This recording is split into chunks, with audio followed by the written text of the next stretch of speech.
Hello, welcome to Boardings with Niramas. I'm Joseph. Draco is here, of course, and we are ready to head back straight into the Gloomhaven campaign for the 19th time, which is crazy that it's so many streams. We're having so much fun with this game, which, you know, it's no surprise. It was my number one of my favorite board game of all time on my last year's top 100 games list. I am doing my top 100 games list again this year, and it's every Sunday. So if you haven't seen that already, you can go check out the first episode a few days ago. It's on the channel, top 100 games of all time, and it's 100 to 75. I'm doing 25 games in each this time. And on the upcoming Sunday here, we're going to do, 75 to 51. Yeah, so it's tricky to figure out what is 25 in there. And anyway, if you enjoy what we're doing on the channel, all the videos and everything we're creating here, been going for over 5 years, subscribe to the channel, support us, and you know, you can also click the little bell symbol down there. That way you will get notifications from YouTube when I post new videos, which is helpful so you don't miss any good stuff. With that out of the way, hey Slow-Mo, good afternoon. Let's get going in Gloomhaven. So, what happened here is basically I did a little bit of grinding last night, and I really realized that I can recommend this. If you have done the Lost Island, go back here to grind. There's so much gold to be had here. It's so easy to get the gold if you have some loot cards as well. So Darko here got some bunch of gold, and I went with these three, which was kind of interesting. I liked playing Draco and Darko together. Plague Herald and whatever he's called, Shadow something. I keep forgetting. So we are gonna take a little tour here to the merchant, and I got the dagger for him, which I think is good. So he gets like overall a little bit more damage going with 3, like every standard attack becomes an attack 3 instead of an attack 2. So he could have something else in the other hand. Then of course we also talked about like body item for him. I think we kind of agreed yesterday on Cloak of Pockets, I think so. Because he didn't really need second skin, right? No, he already has very few. He only has one -1. And for head item, I wonder if, I think we were talking about the Empowering Talisman. Kind of the same setup that the Plague Herald has. But it's a good setup, so. Now he can also hold more small items. So I do want, not right now, I want him to get one of these here. Maybe, or maybe you should have, no. Santa should probably have the Falcon figurine because of the summons. Well, I mean, health is never bad. Or maybe this is cool. Let's get him this. The Ring of Haste. This is a new item that we got yesterday in the shop, since we leveled up to level 5 in Gloomhaven. Yeah, you need to go grind there. It's so much cash. It's just laying around. Now the problem is there's a lot of vermlings in there, and if they draw the action card that they're gonna loot, they could pick up all the gold in that room before you can get it. So you gotta get a little lucky that they don't do that. And I got really lucky last night because I went in there in the room with all the gold. I went in with Darko first.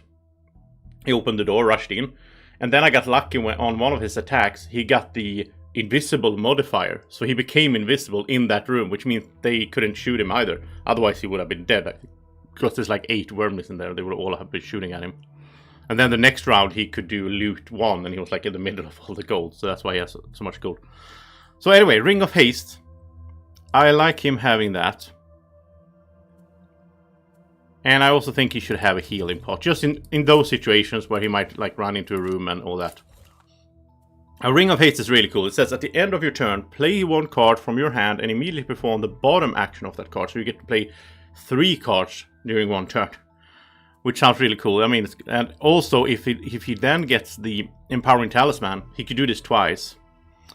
So that would be sweet as well. But right now, I'm happy for him to have some potions and that Ring of Haste, and we're gonna try it out, see how it goes. Now we are not gonna, as you might notice here, Cersei is not here. She's taking a little bit of a break. Now, she did level up, so we're going to level her up just for fun. But I think she's going to take a break because we're going to do this core quest today, as the title of the stream implies here. We're going to get this guy to stop running. We're going to go over here to the forest where the guy just wants to run, and we're going to try to help him out without getting him killed. And I don't think Summoner is good for that scenario, because it's really crowded, you need to move quickly, and you need to like get stuff done quickly. Having a bunch of summons, it's no good idea. So what we're going to do is she's leveling up here, she's going to level 8, it's going to be fun to see what she gets, hopefully some really nasty summon. Let's see. The next 3 times summoned allies would suffer damage, they suffer no damage instead. That's really good. The only problem is that this is a burn card. This is a card that goes into play, into active area. She only has 9 cards, so I mean putting 1 more card there. Bottom here, remove all curse cards from your attack modifier deck. Then shuffle the attack modifier deck discard pile back into the deck. That's very situational. That's only good if we're in a scenario where there's a lot of cursing against us. And also if we have Santa, he has ways to like he can give her the card. He has a card that makes you immune to negative effects. If he gives that to Cersei, then she and all her summons can't be cursed. So I don't think this is a good card together with having Santa in there. I don't think so. Even though the top card is cool, it's a cool effect, but again, burning the card. The other one is Otherworldly Rage. 1 summoned ally within range 3 performs attack 2+2 with wound poison, with you controlling the action. We need this. This is awesome. Within range 3 is really good. And +2 wound poison is really good. Oh, and this is awesome as well. Look at this. Swap positions with any 1 summoned ally. And then move 3. That is amazingly good. I mean, imagine... There's a lot of times where... like a summon gets left behind and kind of, or something like, oh, well, he's not going to catch up. She could just swap position with it so it gets into the front, and then she can move 3 to get back into the front herself. I love this card. Also 35, this is going to be her quickest card. No, she has a 32, but still, I like her having more of these quick cards. I really like this one here. I don't really think she needs that many more summons. I still miss the Shadow Wealds a little bit because of their peers.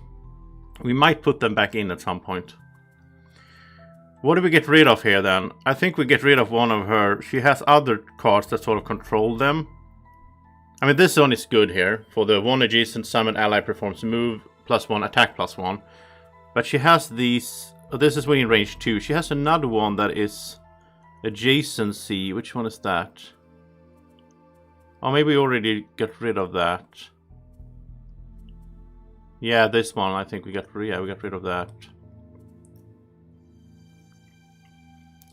Huh, so then the question is which one...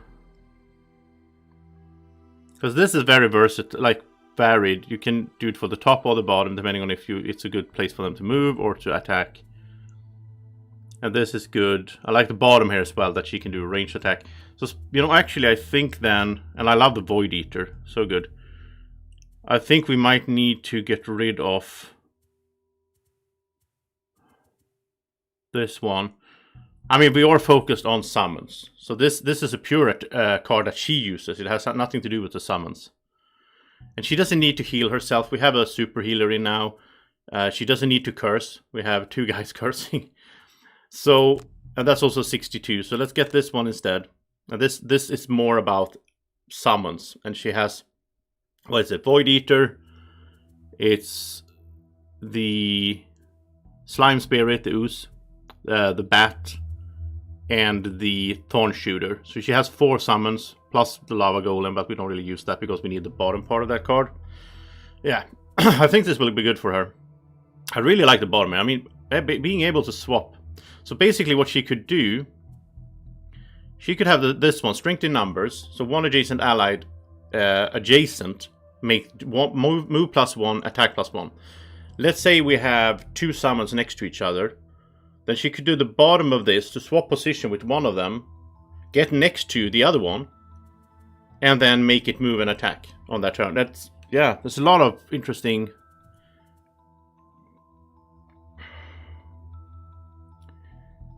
Murray is saying, you know what you're going up against before you go on a quest. That's true. We could swap out summons depending on what we go up against. Yeah, that's true. Yeah, that's true. I agree. No, I love the wild animation. I love the taunt shooter. Having a ranged summon is so good. Am I gonna add dogs back in right now? I don't know. I think I'll add the dogs. I might swap the dogs for, because we want the ranged, we want the flying.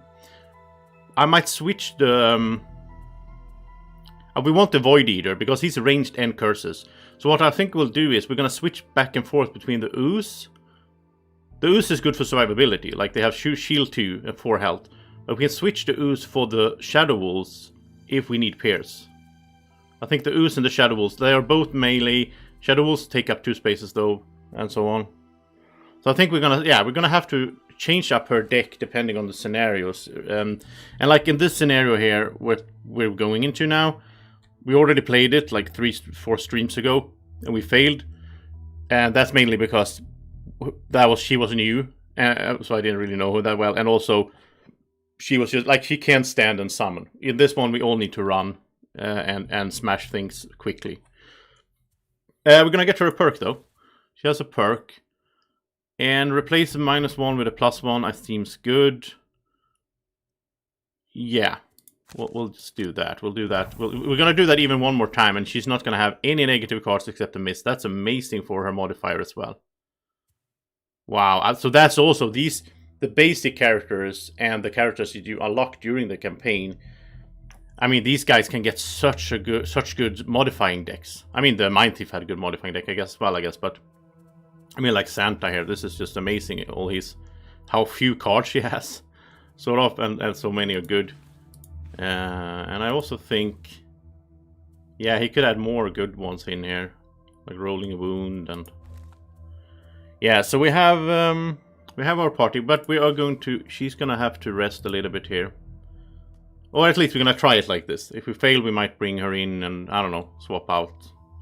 I don't know how good Santa's gonna be in here, because I don't really think we have time to like stand around and get med packs and stuff like that. I think we need to move. This section of the forest is a maze of thorns and angry spirits, Hale says, pointing to the second location on the map. You'll never find the corruption on your own. You'll need a guide. Someone who knows the dagger. Oh yeah, let's fast forward. We're going to need a guide. We need a little orchid guy. Now when we come there, we're gonna have an encounter first.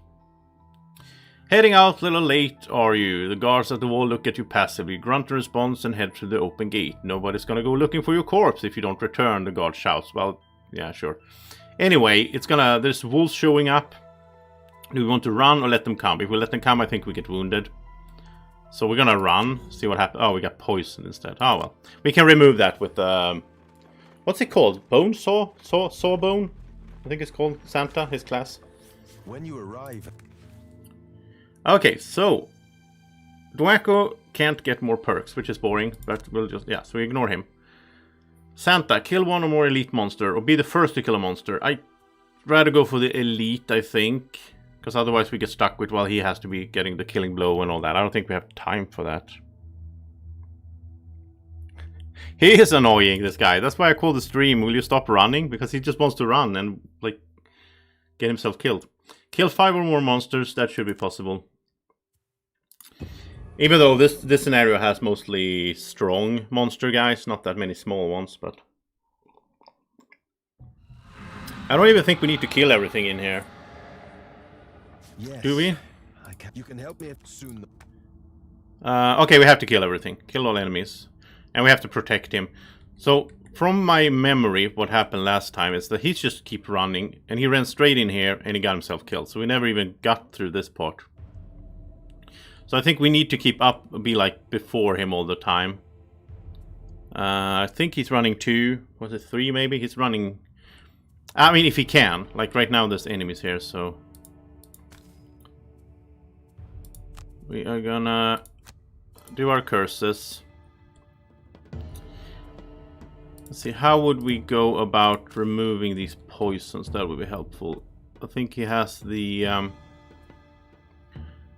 so remove all negative conditions on one adjacent ally. So we'll do this instead. He has where is it? He has a card, this one. At the start of each of your turns, remove one negative condition from any of your allies. This is really cool. So every time it's his turn, he gets to remove a negative condition. Just passively for the rest of the scenario. And then we'll combine that with giving a med pack here on the bottom. So he's gonna do a support round first. Here we're gonna curse.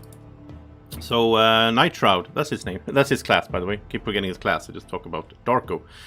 But anyway, Night Shroud needs to do some damage then, I think. I love this card with him. This is so good. Attack 4, range 4, muddle and curse, and it doesn't burn the card. And it's super quick. It's such a good one. We really need to get him that Cloak of Pockets, so we can have a bunch of items, because him having, like, if he has a stun powder, he could even add stun to this, right? I guess he will curse as well, then. I have upgraded his deck, by the way. I leveled up his deck to level 5. Yeah, I did that on stream yesterday, so I think you already seen that. If you've been watching that. You can always go back and watch streams. They're all gonna be on YouTube forever. Or sort of forever, I guess. Until the sun dies. Ah, he's moving 3, yeah. He's always going last, which is good, I guess. So we start off with this good range attack here. What are they gonna do? They're gonna attack... He's gonna attack worse, so let's muddle this guy, that's more important. And we're also gonna curse there, which is good. So that's 1 curse. This is curse number 2. And then we're gonna get total of 4 here, so that's 6 in the first round. And now we could do this, like Ring of Haste here. I wonder if I can go back if I click this, I think so. No, I have to confirm the action. Okay, let's look at his cards first then instead. So what we could do here is we could do any bottom thing here on any card. We could do like an attack 2 muddle. Attack 6 curse. That would be sweet, but it burns the cards. I don't want to do that. And move 6. So, yeah, I don't think it's a good time to do it right now. I guess this one to get him disadvantage, but he can't go invisible on the bottom. That's a problem. I think we need to fix that. He can go invisible on top here. Yeah, I think with... Oh, there he can go. With Black Arrow, he can go invisible on the bottom. Because that could be a thing, right? Wait, can we do this? Do Major Stamina. Get those 2 cards back. Do Ring of Haste. I want to try this out. Look at this. And then he can go invisible. So... That is so cool. So in the same action, in the same turn, he can shoot someone for 4 with range 4 muddle curse. He can run up to them, get close or stand in a doorway or whatever, and then he can get the card back and then he can go invisible in the same turn. That is really cool, actually. Yeah, I like that. Okay, so I don't want him to get smashed here in the beginning, so maybe I should have saved it, but I wanted to try that out. And we're gonna get this active. This is gonna be very helpful. Every time it's his turn, he can just remove. It doesn't matter where you are on the map, you can just remove. We're gonna keep supporting our main damage dealer here. Oh, that's a miss. Nice. Yeah, and he was muddled, so that was good.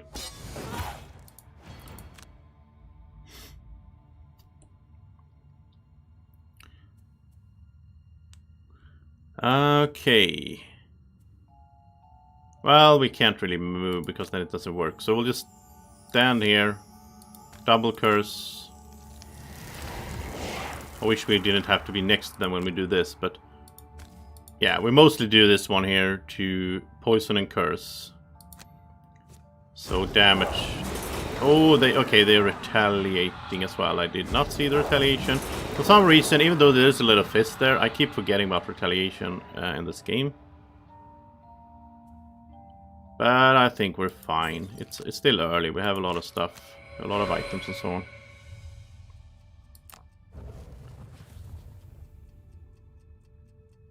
Oh, that's the combo. Thank you, Kwon. Oh, I didn't know that was a known combo. Anyway, it seems awesome. I love that's why I love the game. I love to like discover the characters on my own, and I do that with all board games. I never like read guides on board games or anything like that. I think that's so boring. I know some people like that, but that's not for me. So I think, what are we up to? I think it's like 5 or 6 curses. I think we need more curses, you know that. It's also going to be helpful when we get later here. It's so good to have all those curses in there with the Baneful Hex. So when they start shooting at this guy, they might miss a bit and he might survive a bit longer because of that. Now, since he's invisible now, he's going to get... Some of his cards will be stronger. Like this one here. Extra 2 attack.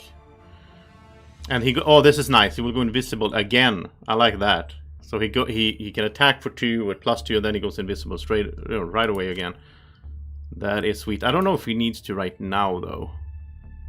Because I don't want... Yeah, okay. This one adds stun if you're invisible. I like that idea. Stunning one of these. And you know, I kinda want more curses. We always want more curses. And that's a 3+2 if you're invisible. Yeah, that's also good. Yeah, let's stun one of them. If you stun someone, they're not gonna attack you. So it is so valuable in this game. And I really want him to get the knife as well, because he has so many cards that are supportive. Sometimes I just want him to do a normal attack, and then if he's doing a attack 3 instead of attack 2, that's really worth it. He can do this though, attack 1 poison stun, so he can stun the other one. So we can have both of them stunned, and he could also heal the Plague Herald. Now the Plague Herald is poison, you might think, but he's not gonna be when we get to the Santa's turn, which is nice. So he can remove a negative condition, and he's just gonna remove the poison. So then his heal will go through fully here. So good. And that's just ongoing. Now it locks up one of his cards, of course, but it's definitely worth it. And we're gonna stun this one here. It does take the retaliation. We can't do anything about that. Now Night Shroud is not gonna take retaliation because he's gonna shoot on the one further away. And since he's invisible, it's gonna add stun and wound in the base there as well, which is good. So both of them are stunned. Now we went early with him. In some cases, I think you do want to go late with him so that so that the monsters act before him while he's invisible, and then he goes out of invisibility after the monsters have acted. Now in this case, I knew they were both going to be stunned, so it didn't really matter, right? I'm a little bit worried for the... I don't remember. Is he going to open the door? I think so. I think he just keeps running. He doesn't care about, like, doors or whatever. Now, this is bad for retaliation, but I really want the curses in there. So, okay. So now I think we're up to... It's very, very hard to see. I've been complaining about this every stream. I'm not going to do it again. But yeah, it's very hard to see. But I would reckon we're up to, like, 9 curses. 8 or 9 curses. No, I think it's 9, actually. Okay, you know what? Let's heal you a little bit as well. Yeah. We can even get the bird in here, since the bird can do some damage. We don't care if it gets lagged behind and all that.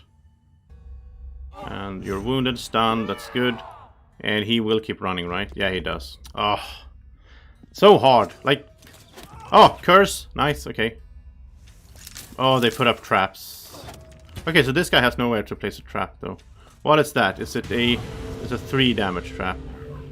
And now he got pulled as well. And oh, he got immobilized. I'm so happy for that. Can you please keep doing that? We're just gonna keep the stone golem around. If he's just gonna keep immobilizing him and we can just heal him. I would love that. so he doesn't run. I wish we could immobilize him somehow, but I don't think that works. Oh, that would be so sweet. That guy annoys me like... that's nice. You can suffer some damage because you have poison and all that. Okay, so we need to get in here then, and like someone else needs to be the focus of damage, really. Oh, we can push him into the trap, I guess. 17 health. Oh, that's too much, man.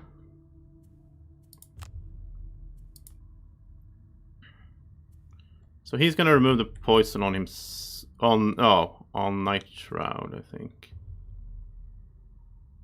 That would be sweet if you could do the attack next to him. Yeah, I think that could happen. Okay, let's see if this can work. Oh, he's gonna retaliate now. Okay, well that's fine, I guess, because then he's not gonna hit the little guy. Well, first time you hear that you want to immobilize your own guy. Yeah. Archer's gonna attack, but they don't have anything special at least. Yeah, and he's gonna stand still for once, which is gonna be sweet. Oh, so actually we don't want to do his attack next to this guy, because then we're gonna remove his negative condition. Yeah, we don't want to help him in that way. But okay, we're gonna run up here. Attack this one. Oh, that was a bad attack. Oh well. Oh, we can't push him through the red thorn. Okay. Okay, we'll push over there then. Yeah, he was in the way of the trap, right? Oh, there we go. I told you, Jade Falcon. It's worth putting out. And... okay, Baneful Hex. Gotta get that into play. And then all enemies with poison can suffer some damage. And he's also wounded, so that's gonna be... I can't do that, sadly. We can't... okay, we'll move one of them onto the trap later on. Now we'll remove... we're not gonna remove his immobilization. Oh, he got rid of... oh, he got a heal. He got a rolling heal on his attack. So he got rid of his poison on his own. I wonder if this is a bug. I noticed this last night when I was grinding. I don't know if this is a bug. His effect says... remove a negative condition from any one of your allies. But he can do it on himself. I don't think that's intended.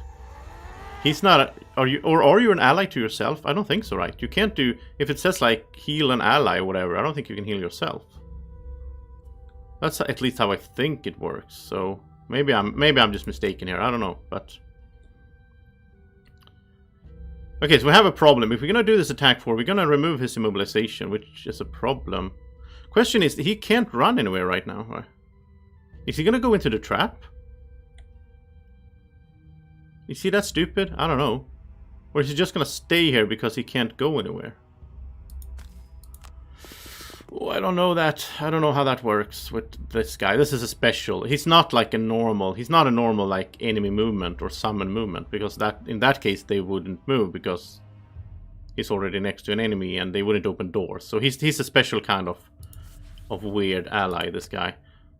I think we can ignore... oh wait, we can do this, right? And then we don't have to do... yeah, we can just skip ability. Yeah, okay. Ah, cool. I forgot about that. You don't have to do the thing on the bottom if you don't want to. Okay, stun him next turn would be nice. And heal would be nice as well. Yeah, that's something to remember. Like, if you have one of those effects, you don't have to do it. Yes, there's a miss. And Baneful Hex is in play. That's awesome. And they still have a bunch of curses. We're gonna refill the curses at some point, but not this round. I wonder if I'm gonna have him flying. I think so, because that way he can move ahead and like keep up with the runner guy. So I think that's a good idea to have him flying. You can just ignore all of these and try to keep up with this guy if need be.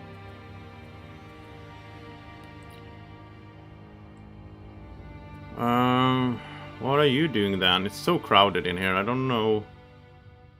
You could get this into play. This is awesome. During your next 4 attack action while invisible, he gets to do an extra attack.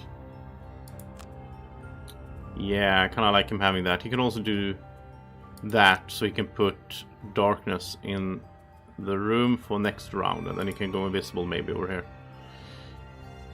Can you do... okay, you're gonna stun the big guy and heal. We need to heal this guy from time to time. Okay, nobody has negative conditions now. We can skip that. But you know, this ability that he has is so good, especially with the summoner. And she has all these summons. Some of them are going to be like poisoned or wounded or whatever. And he can take care of that. So let's heal this one here. Even though he doesn't deserve it since he's stupid. Just runs. Stun the big guy. Oh, he was going to attack for 7. So it's good that we got him stunned. I didn't even check that. Yeah, oh look at this. The archers are going to immobilize again. Okay. For once, that actually makes me happy.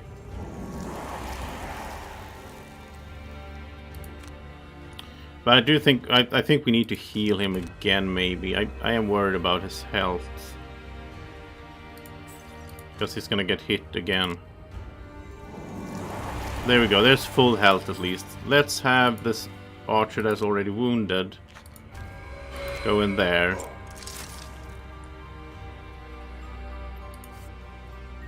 And we'll see what we get back. We don't need to decide right now. We can get back 1 item. Yeah, so now he's immobilized again.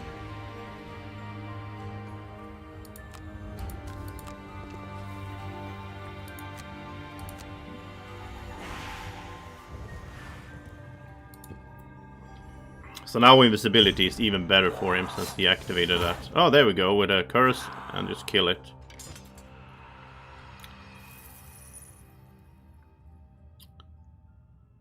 Alright, so we gotta figure this out here. We gotta get rid of these. We have the pierce here, that would help.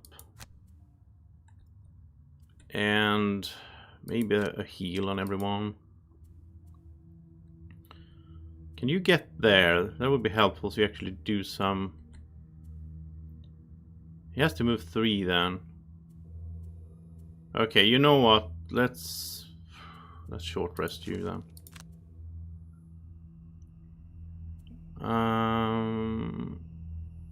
That's good, but okay. Yeah, let's have him do... Let him move with that so he gets in here so he can start doing something good in here. Oh, that's pretty good. That's 4 attack with darkness. But I like this one so he goes invisible after his attack. I guess he should be invisible when he does that though. Or he could just do that, which goes invisible, and then because it's darkness he can also do an attack. Oh yeah, and then he could do this range. Okay, well, let's do these 2 then. Then he will be invisible. Well, he will not be up there, I guess, but... So then he would have to move on his next turn. Where is he? Yeah, he can move 4 then on his next turn, and he can do this and attack and then go invisible again and standing there. That's fine. And we have a super heal here, by the way, heal 7, so that could be helpful for this guy. He could give a med pack, but... Oh, this is really good now. Look at this. If he goes early, he's surrounded by 3 allies. Yeah, this is a good time for teamwork, because, well, Night Shroud just rested. So but it's good for the other 2. I still think it's worth it. Let's do that. There's no negatives to remove. I like him just having that anyway. Okay, so teamwork. This is really cool. So he has 3 allies. I wish we had a summon out there, but he has 3 allies, so he's going to... Oh, we have to do 1 at a time, yeah. Oh yeah, and he can't because he doesn't have any burnt cards. Okay. So that, yeah, we can't do it like that. We can't click skip. We have to take Night Shroud last because he doesn't have any burnt cards. Or we can just ignore clicking him, I think. I think that's what happened the other day as well, yesterday. When that didn't work as intended. So Curse, Pierce, and Heal, was it? Yeah. And he... Oh, maybe he shouldn't short rest then. No, he shouldn't short rest, and he can get the cards back anyway. But then he can't. Then he can't really do anything. That's the thing. He can't go anywhere and reach anyone to fight. Well, if he moves first, okay, yeah. Okay, let's do it this way instead. I have something here now. Let's do it this way. Okay. I think this will be good. He wants to attack for 7. We need to stun him or something. Okay. So, teamwork. Click yourself. Why not? He has 3 allies, so he can pick up 3 cards from his discard. Okay.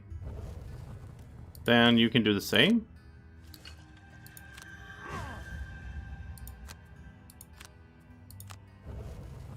And then he can do the same. It's almost like an rest action, sort of. Yeah. Alright, this is sweet. Okay, and then he can move up here, so he's out of the way, since it's so crowded in here. It's not perfect to have him up there, but... Okay, so now he can move up here. That's the thing. He needs to get next to an enemy. So now he can attack, and then he will go invisible. Yeah, not much damage down there, but... So now he's invisible for the next turn, and then he can do some good stuff. Oh, there's a miss at least. And another one. Nice. Curses are starting to come into effect. 10 health. Well, this guy's going... Yeah, he's going to attack Sawbones, since Sawbones acted before him. But that's an attack of 7. Is there any way we could... I don't think there's a way we can stop that. I don't think we have any stun or anything with this guy here, so... Yeah, we'll just have to go with it. We can heal these 3, right?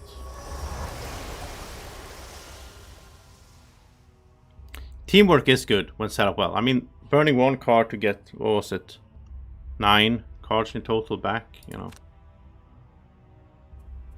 Yeah, we don't have stun here. If he had stun powder, that would have been nice. He does... Oh, he has... Why can't we use it? Huh. Oh, you know why? This is funny. He has stun powder,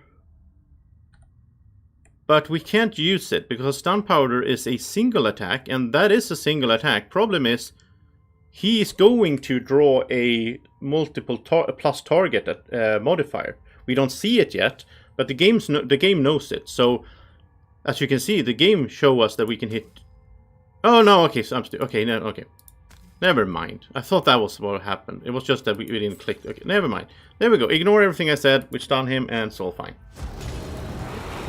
Why did it show 2 like that? I don't know. He's stunned. That's all that matters. I thought it was that. Does he even have those? He doesn't even have those. Who had those? It was one of our characters that had multiple target modifier.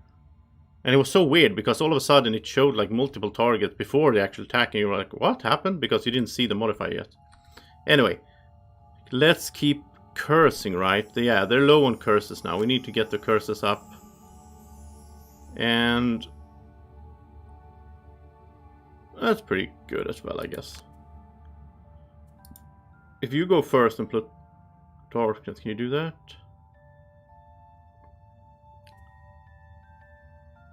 You could do this one now. This adds stun since he's invisible. Then he could go invisible again, or he could curse. Okay, let's curse instead then. Yeah, that's fine. Yeah, that stun powder is so good. That was like a perfect opportunity to use it as well. I like also that this guy's boxed in, so we have time to fight these, and he can't really go anywhere. Problem is, as soon as we like kill one of these, he's gonna start running again. So we have to should be careful about that. Okay, I think you need to heal as well, yeah. Kind of wish he had a... Maybe we should get him a stronger heal instead of the heal 3 on the top. I think he has a heal 4 on the top. I guess that was the one with the loot on the bottom. That's why I didn't take it. This is better. Move 3 and remove all negative conditions. That's way better, of course. So we keep healing this one because he will start running at some point, and that's going to be super annoying. And... yeah, he's going to attack for 7 again, so we need to keep him stunned, basically. And that's good modifying there. +2, +2. Okay, so then you can stun this one over here instead. And now he gets an extra attack because he's invisible. After he's doing his normal attack, he's invisible because he has this thing active. The... black knives, yeah. So now we can do another attack. And it's ranged there. I like it. And he can't move, so I could go to... nah, he's not gonna move, he's just gonna curse here. Keep the curses flowing.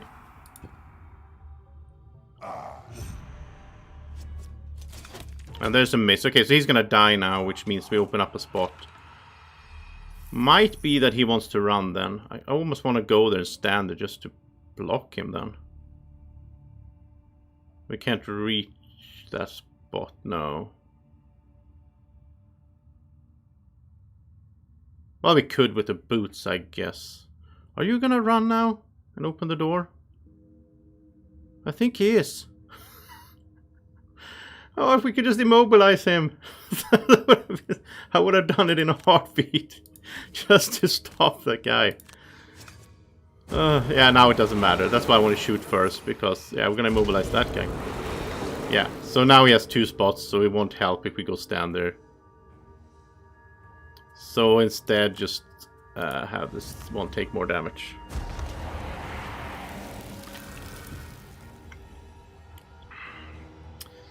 Well, we're doing... yeah, here we go. We're doing pretty good though, because we almost killed everything in the room when he opens next door. We can keep that tempo up. I mean, look at this. 17 Stone Golem Elite, 17 health. I mean, yeah. Traps are damage 6.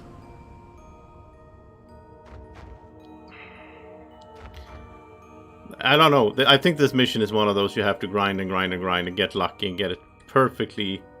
get everything going exactly the way you need to in order to make it. I have a feeling that's how it is here. So now we're gonna have to run. We're gonna have to get in there with him so that he's not alone in there, because then he will just take all the damage.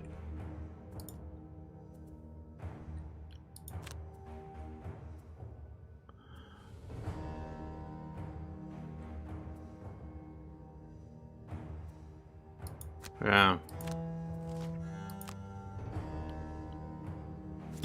Look at... oh, well, that's a miss at least. I mean, the curses are really important here. Yeah, it's gonna burn the card. I don't like it, but we need to move. So let's do this.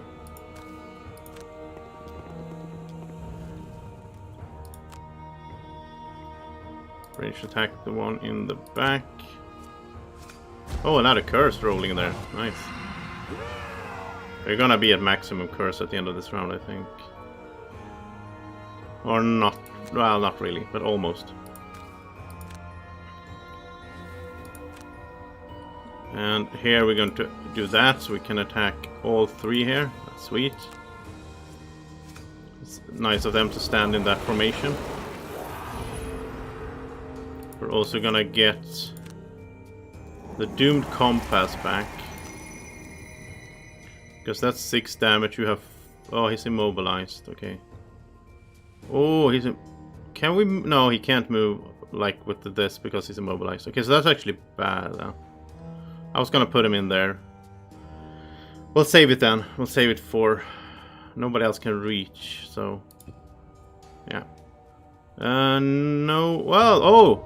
Redthorn is immobilized again. Thank you. We're not gonna remove that. Perfect! You can be immobilized. Hey, Lister Santos.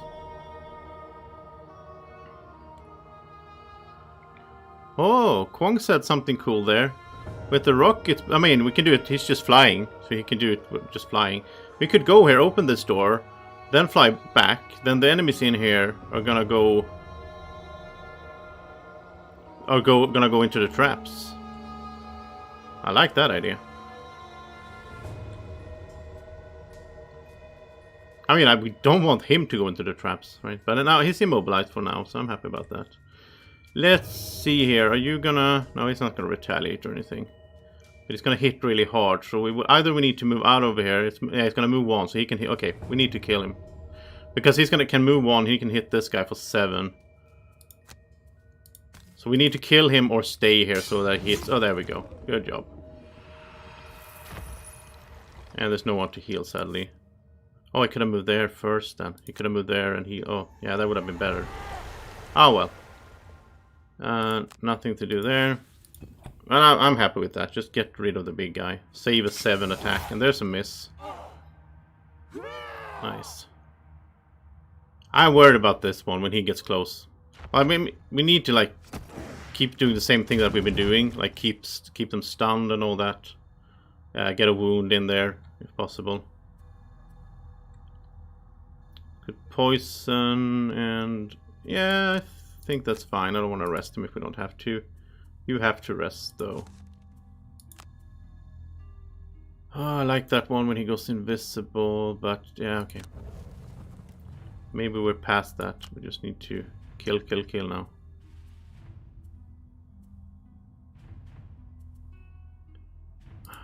One more curse? Yeah, for sure. Okay, you need to long rest. We need a good movement card with you. So you can catch up. Move 4. Oh, we could give shields to... I was gonna say, who's gonna get attacked, but... No, let's attack instead. Yeah, let's attack. Move 4. 1, 2, 3, 4. Yeah, you can attack that guy. No negative conditions to remove. We don't get that many negative conditions in this scenario, I guess. Yeah, hey, Brazil, from Brazil. So what? Like, we don't. So I mean, his effect here is not as good as it would be in a scenario where we kept getting poisoned and wounded all the time, right? But in one of those scenarios, it could be amazing. So, like right now, he's gonna hit this guy. He's gonna remove negative conditions from these two. Now they don't have any, but you know, just being able to attack and do that at the same time—that's so good. Like aggression and supportive at the same time. And I love him having this necklace. He can keep small healing himself when he kills something. Okay, ranged attack on this one. Yeah, so I think... I mean, we can get rid of these. Sort of, and work on the big guy. And then do the thing where we open the door and then go back so that they go into traps. I think that's a good plan. There's a miss again. He's gonna die. I love those curses. And the baneful hex. I keep saying it in like every scenario, but it is true. I can't... Oh, there we go again. Can't... I never want to get rid of Plague Herald. It's a -1, okay. Alright, well... I think the... I mean, double curse. I don't think we need to double curse, actually. We poison these two, that's gonna help. And there's one curse on this one here, that's fine. And he's close, but not close enough. 3 steps. We need him to be within 2 if we're gonna use the Doom Compass. And now he's running, of course. Okay, so I guess... Oh, we need the Pierce 3 draw. I guess this is the round then when we should...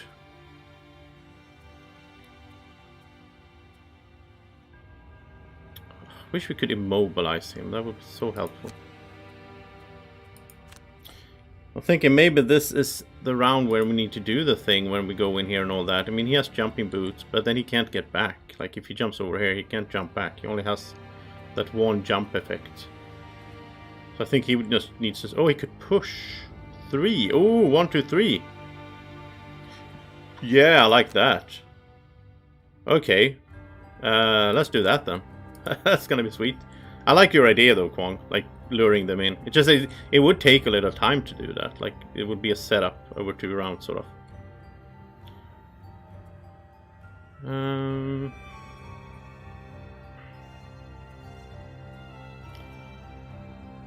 Yeah, okay, we're gonna do something here that's a bit overkill, but I still think it's gonna be worth it in the long run. Oh yeah, we're gonna damage these guys. Attack for 7. Oh, this is annoying. They're gonna shoot range now. They're gonna take 2 damage though. That's helpful. No negative conditions, okay? So this is a bit overkill what we're gonna do now, but I still think it's worth it because, you know, the Orchid can't die. So we're gonna heal him for 7. We can only heal him for 5 really, but it's still worth it to take 2 damage here to do that. So he's full health now. I love that it doesn't burn the card. You have a heal 7 card that doesn't burn. That's amazing. Okay, look at this. This is gonna be fun. We're gonna move for 2. We're gonna jump, so we're gonna jump over this guy over here. Then we're gonna smash him. With a +1, that's okay.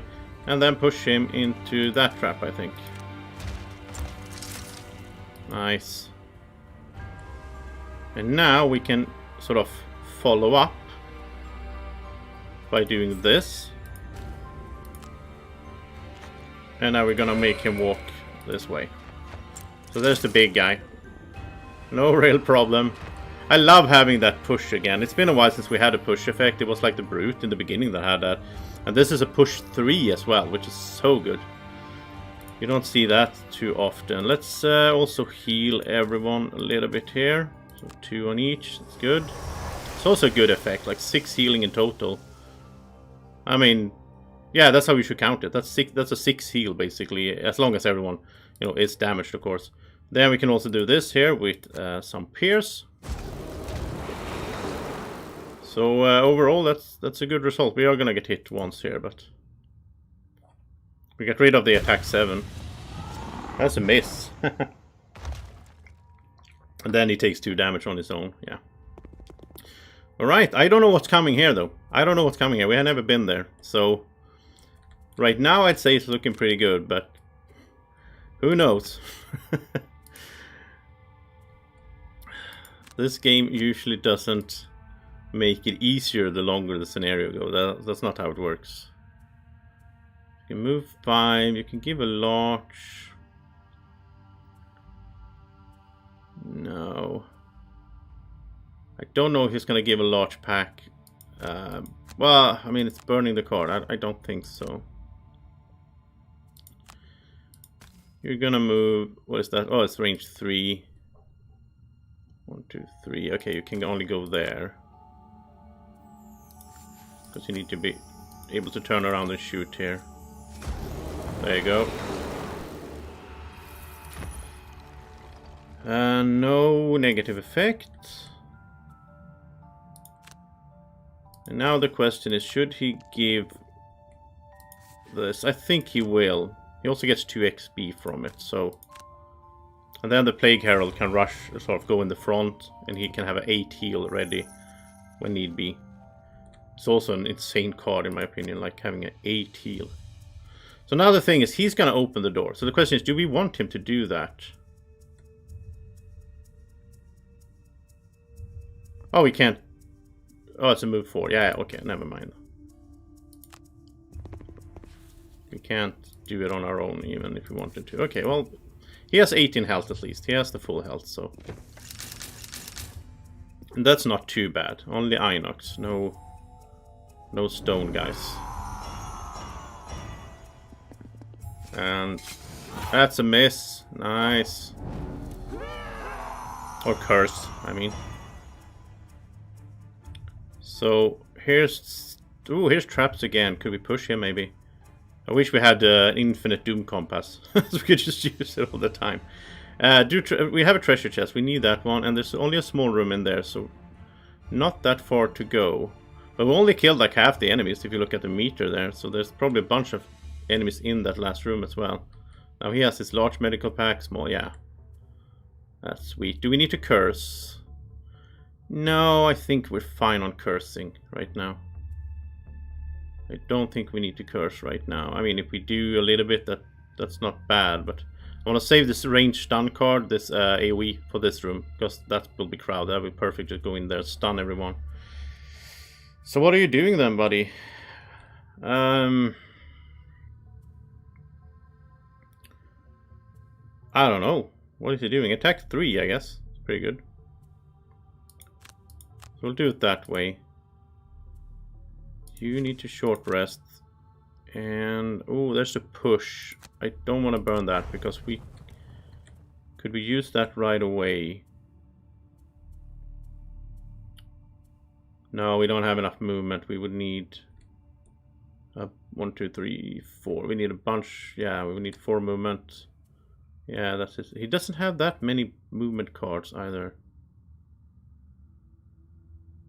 So I am starting to question if he really should have the wing shoes. Maybe he should have the new shoes, whatever they are called, that adds +3. Maybe. Instead, I mean, he can move 3. That's not enough for the push. Oh, he can move 4. I'm stupid. He has to move 4. Oh. Oh, well, it's on the same card as the push. That's why I didn't see it. Okay, well, he can move 4, but then he can't push. But this isn't... This is a good one as well, and I like him getting in there. It's also attacks targeting you gain disadvantage this round. He's going to be the prime target of attacks. So that's actually nice there. That's going to work out nicely. And I think we need to get rid of the med pack card as the scenario goes on, because, yeah. I think you're just going to have to attack. Move 4 and attack. That's fine. Which means you're going to go before him. I don't like that. Go after him, so you're not the prime target.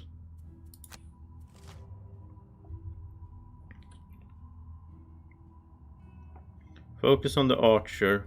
The thing is, though, the archer might immobilize the runner. No, they're not going to shoot at him. Well, they might. I'm kind of allied a little bit with the archers in this scenario. We have a deal. Like, okay, you can shoot at him if you want to, as long as you also immobilize him. But okay, let's muddle the archer. Oh, look at that. We went invisible. I love that modifier. We just went invisible. Just like that. It's so cool. And because we did, we all of a sudden got an extra attack. Yeah, that is so cool. Because it counts it at the end of your action. It checks, oh, you're invisible, then you get an extra attack. So Archer... Oh, look at that, he's missing, or cursing, and he dies. Okay, so the Archer is gone. Sweet. Now these are gonna attack him though, yeah. Because he's invisible, so... skip there. Yeah, I think we got a bit lucky there, to be honest, with the modifier there and everything. I hate retaliation, but okay. They don't have any negative effects on them. Like, he is way better. Sawbones is so much better in a situation, in a scenario where we get poisoned all the time or something. Like, he has, I think it's like 8 times in this scenario he could have removed a negative effect on someone and they didn't have one. So I mean, just imagine that in another scenario where they do have those negative effects. We don't need to use the rocket boots then.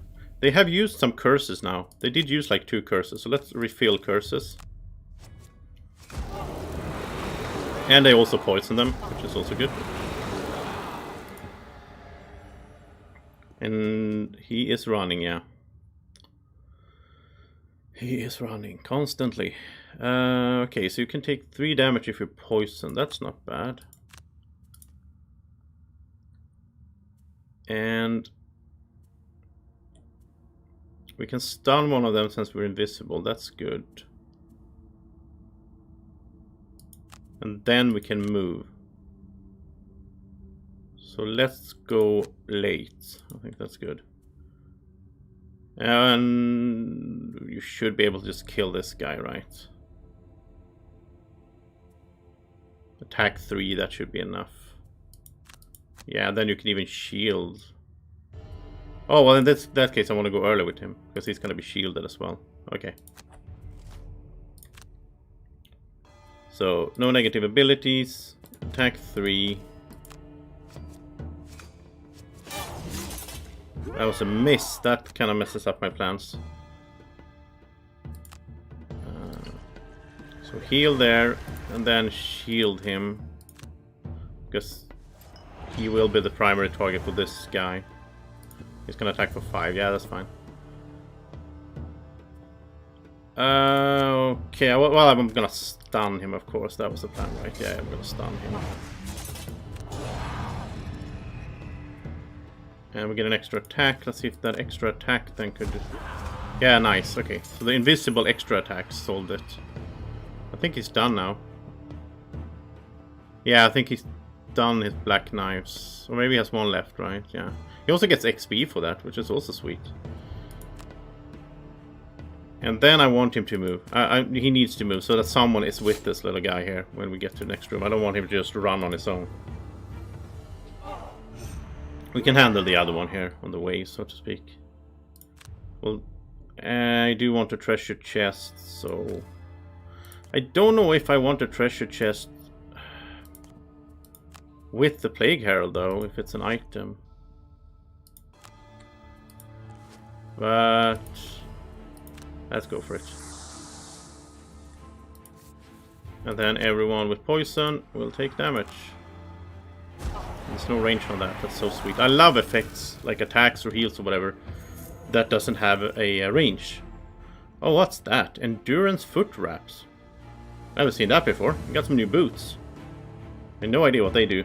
Now, he has his rocket boots. I don't think he's going to use anything else, but we can sell them. And then someone else can buy them later on, and if need be. And he can also, you know, get some gold, which is good for his... he still has a bunch of cool enchantments he could do on his, like, super cards here, like the yeah. Could do a... No. No, we need to short rest here. And we need that. I want that. Oh, not need. I don't know. But I want that stun card in the last room. Actually, he could go 1, 2, 3. I can't reach it now, but he could go 5. 1, 2, 3, 4, 5. Okay, let's have an attack for this guy then, on the way, so to speak. And you're gonna short rest. He's getting close to running out of cards here. And he needs to go in there, because this guy will, so he needs to follow. Same goes for this one. Does he have his move 5? Yeah, he has his move 5. We need to run. Now we need to kill everything as well, but we can always... He will catch up, and he's bleeding, so he's just gonna kill himself over time. And we need to, like, make sure... I don't know what's gonna happen in here. Like, he's running for something, obviously. Like, I don't remember. He's running towards something. When he gets there, probably in here, then I guess... I don't know what's gonna happen. We'll see. Yeah, maybe he just wants to kill everyone, but he's not really fighting, so... That doesn't really make sense. He's gonna move 1, attack 6, so I don't want to go close to him. So we'll stay here. Now we do get disadvantage on all attacks, but he's gonna... These archers here are gonna attack us anyway. And the shaman, so... Yeah, let's go for that. Oh, some healing. And a curse. Rolling modifiers is so much fun. Okay, no negative effects, right? I do want to check that every time so I don't mess that up. And you know what? Let's do this. No, it doesn't work. I was going to put shields on him, but he's not going to get attacked. He's going to act last, so it doesn't matter. Right, it doesn't even work. There has to be a mercenary. Okay. We can't even do it to an ally. Okay.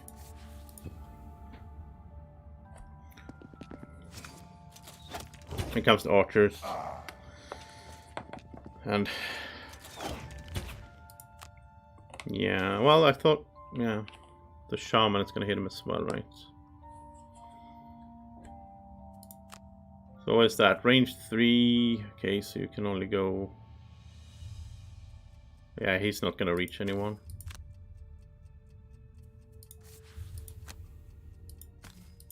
That's another curse. Constant cursing.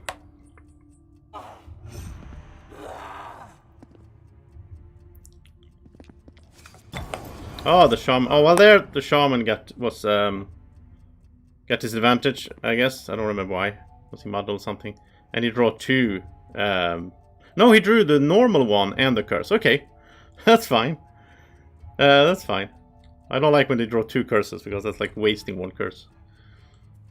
Plague Hurt's doing good. He only burned 2 cards so far. It's amazing. And he has his extra cards as well. He can keep going for a good while here. So he's in good shape, and he needs to move, and I think he will do the... Maybe muddle them all. I mean, this is the last room. Like we talked about in the previous stream, if you muddle them, then the risk is that they will draw 2 curses. But now I don't care, because it's the last room, right? And it increases the chance that they draw at least 1 curse, so I think it's fine. And... yeah, Night Shroud is gonna go out first.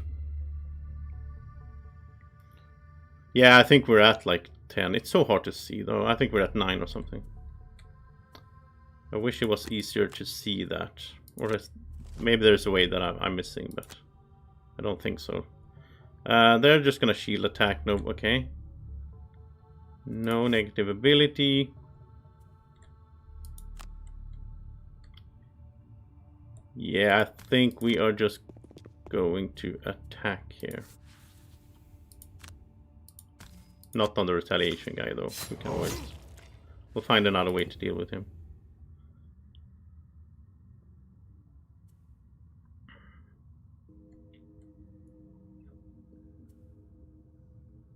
We're gonna have to do a normal move.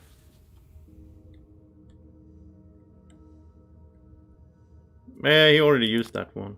He used that last round. So it's in the discard. That's how we got to the door. Okay, range with muddle up there. Let's heal him.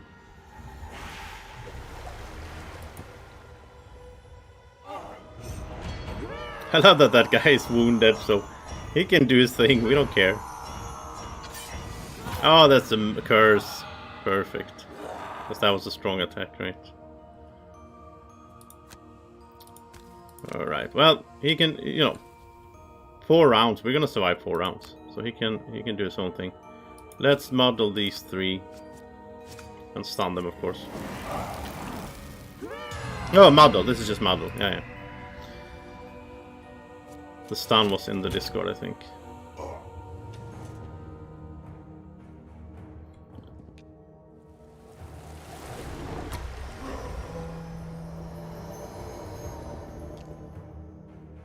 So, did you get to where you wanted to go now? Or where is he gonna go now? I don't know if he's just gonna stand there now, I guess. Okay. Yeah, I mean the stun card would be good. We have so many cards. I'm gonna short rest him. It's no problem. Just so we get that. So that is super good here. We can stun all of them. Range 3, 1, 2, yeah. So on the bottom, we want him to go early, so we make sure that they don't act before that, because then they will all smash this guy, I guess. And we are running out of actions here, but that's fine. Yeah. And same here, we're sort of running out of actions. So we'll just do basic stuff.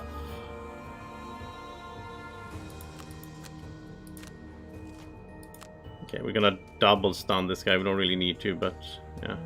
Wait, are you poisoned? Yeah, you are. Oh, Then we got to remove something for the first time in a while. That's good. Yeah, we're gonna... Well, he's gonna retaliate, though. Don't like that. Let's just do that instead. And then we attack him, I guess. We'll take 1 retaliation instead of 2. And there's the stun rolling as well. Oh, wow. Such a good modifying deck on Sawbone. Well, we don't really need you to go invisible right now. It wouldn't really matter too much. Well, actually, it does matter, because then you can do more attacks. We ignore the darkness now. There. I'm gonna save... Oh, there he goes, invisible by the... Oh, and then he gets an extra attack. Look at this. We're starting... This part is starting to come together. Look at this. This guy, you know, he's double invisible. And he gets an extra attack from that. I don't think he should get retaliated when he attacks when he's invisible. Like, what is it retaliating against? There's nothing there. So, okay, so now we don't even need to... He's already stunned. We don't even need to use the stun, which we rested and everything just to get it. Oh, that's weird. Alright. Well, I'm so happy that this worked out. Well, we don't know. Maybe they're like, oh, and here's 4 demons that all of a sudden showed up. So I don't want to... I learned that yesterday. I don't celebrate too early. You never know with this game, right? So let's plan like we need to plan. Oh, this is last round for him. And okay, it's last round for both of these. But he will bleed out because Plague Herald will still be here for a while. No negatives. You can double attack, which is fine. And now damage actually doesn't matter because he's gonna be out anyway, right? So retaliation doesn't matter. Maybe I played too carefully there, I guess. Since I could have... I kind of knew that. Okay, so now we just need to kill that one. Let's see. 1, 2, 3, 4... We can reach him. Or we can pick up gold. Let's just pick up gold instead then. I don't think he can heal himself. I don't think there's any way for him to do that, so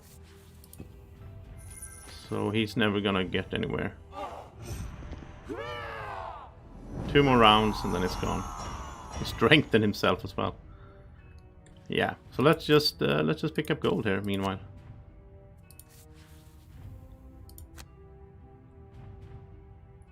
Actually shoot him. Immobilize. Okay, well, there we go. Speeding things up a little bit. Is that it? Yeah, okay. With the last of the Inox and their golems dead, the Orchid drops his sword and falls to his knees. What sword? He didn't do anything. He was just running. He didn't fight at all. Thank you, He says. they killed my family when they came. They said my children were not strong enough workers. The Orchid dips his fingers in a pool of blood and begins to paint his face with it. I thought killing them all would help, but I still feel hollow. Maybe because you didn't kill anyone. Because you were just running, you had us kill everyone. Maybe that's why you feel hollow. I owe you a debt for what you have done. I will gladly lead you into the Western Forest. On the way, however, I would like to check on a neighboring Orchid village. I fear this may not be the last of the slaving Inox tribe. The Orchid stands and turns to you, his face now a red mask of ferocity and hatred. I am called Red Thorn. Follow me. This should be like we unlock him as a character. Like he should join the mercenaries or something. That would have been cool. Oh, we got some perks like that. Well, Plague Herd doesn't get perks, but anyway.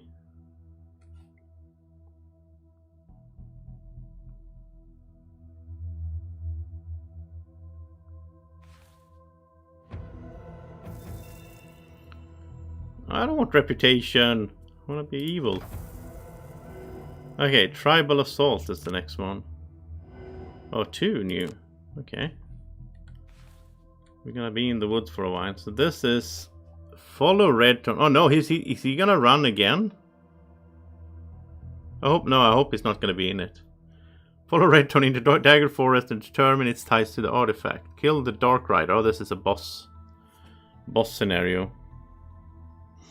And I like that if we're not bringing Cersei, I mean, her life goal is to complete 4 boss scenarios. We can keep her around longer by not bringing her for the boss. What is this then? This is linked, so we can go straight here if we want to. Ensure the neighboring Orchid Village is safe. Kill all enemies in all room. You lose if any captive orchids die. Okay. Are we gonna go straight for that one then? Let's look at the boots that Dwacko got. Let's see what that was all about. Endurance foot wraps. If you move 4 or more hexes on your turn, perform a heal 1 self action. Wow. Imagine these on the Mind Thief together with that necklace. Because he was running around like crazy. He would just constantly heal himself. This isn't bad though. This isn't bad. I mean, he's moving... That's moving 4. That's moving 5. That's moving 4. That's moving 3. It's not bad. He is moving on. I mean... Because the thing is, he doesn't really need rocket boots since he's flying, right? Well, he doesn't need them for the jump, at least. I don't know what you mean, Kwang. Yeah, so I mean, maybe these are better for him. Because he will be flying, he will be moving 4 or 5. A bunch of times, and then he's going to heal himself. And that will, like, heal 1 is so good. It doesn't sound good if you're new to the game, maybe, but it's so good because you get rid of poison, you get rid of wound. And it also adds up over time. So you can heal yourself a bunch of times, right? You know what? I think Dwacko wants some endurance foot wraps on him instead. And then he can sell the rocket boots for 40. That's good money as well. What do you guys think? I'm gonna go grab something to drink, and meanwhile I'll see what you guys think in regards to the boots here, and I'm going to be right back.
Let's see. Here we go. Yeah, so you're saying the heal's pretty good. Yeah, I like that heal. I like passive stuff. I always like that in board games or computer. I always like that. Like this one, yeah, we activated. It's a one-time use, right? Well, then we can refresh it, but this is just there. We don't need to do anything. It's just gonna... We're gonna do that. Now, we're not gonna go to Gloomhaven now. Anyways, we get to try these ones in this scenario. We're not gonna sell the rocket boost right away, but there's gonna be 40. That's gonna be like 73 plus the gold he gets in here. I think we're getting close to maybe some new enchantment, or we might save up to like 300 like we did with the Mind Thief, and then get him some really cool enchantment on one of his top cards. That could help. I want more damage now. He already... Curses we're already doing fine on. He doesn't need more cursing. I'd rather increase the damage on his attacks. Like his AoEs. You know, just increasing one of that big model AoE he has. What is it? I think it's 2 damage right now, right? No, it's 1. So increase... Oh, we can't increase damage on this. Okay. What about the other one? Oh, this one we can... Yeah, so we can increase damage on this from... Well, this is burning, though. I don't like enchanting stuff that burns. And we can't... We can't enchant this card? Huh. We can increase damage on this one to 4.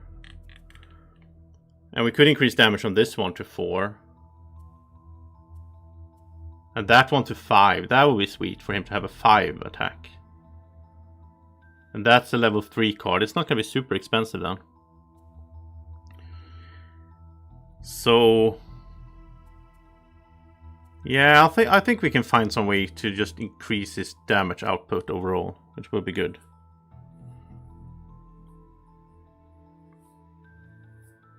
Well, we did that with the Mind Thief. He got like a 300. He made the, you know, he increased the movement of the Rat King by 1.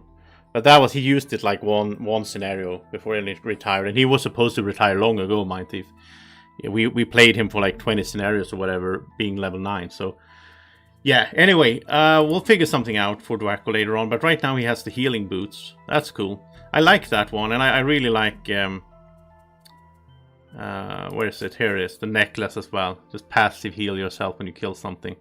I also want to, I think healing wise, I think we are fine. So I think when Santa levels up, we're going to try to pick attack cards. Make him a stronger attacker. Because I think overall, like now that we have Darko here, I think we're fine damage wise. I think it's okay. But if we're not having Darko in and we have the Summoner instead, I think we need more damage output, like overall. Or at least I would like to have it. I prefer that from... yeah. I think this part is pretty good. I mean, Dwacko and Darko are really working together with all the darkness, right? They are a good pair. So we could even play it... I said I didn't want to have a party of 4, but now we have it anyway. We could even do it so we go... Dwacko, Darko all the time. And then we switch between Santa and the Summoner. Switch between those two when we want to have one of those, because I'm not doing 4 at once. Maybe sometime, but nah. Okay, let's continue here then. Nothing else to worry about. So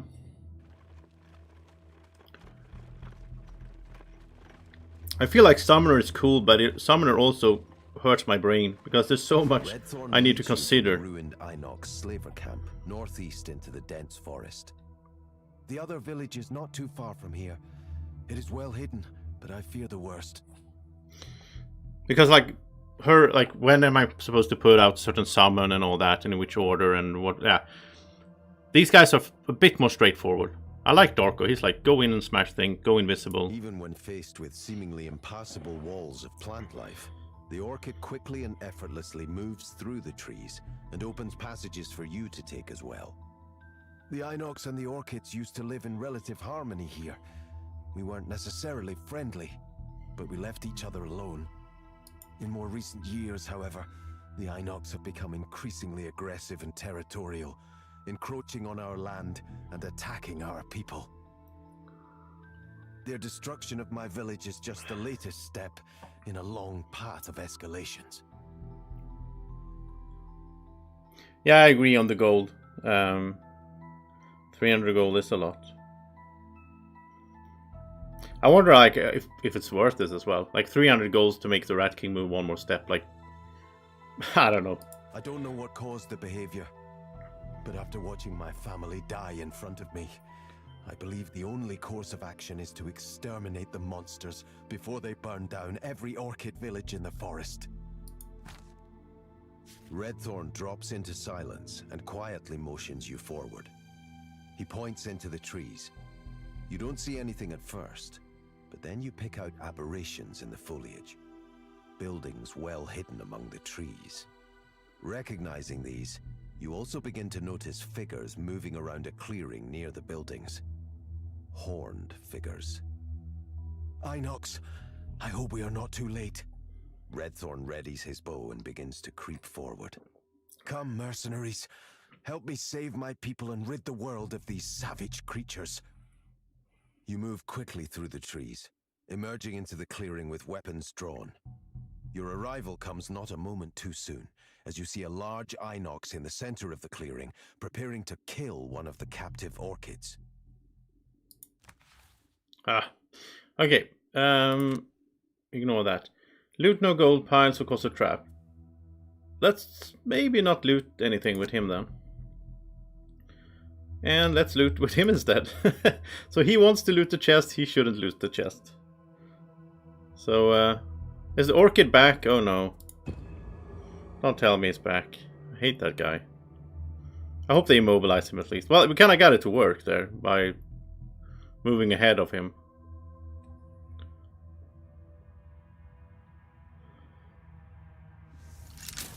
Redthorn notches an arrow into his bow. No orchids will die this day. Do you have a bow this time at least? Does he really have a bow? Is that him? What is that? Is that the... what's going on here? Okay, so here's the captives. It says, you may prevent one source of damage a captive would suffer by burning a card. Oh, wow. I'm gonna burn a lot of cards then. So what...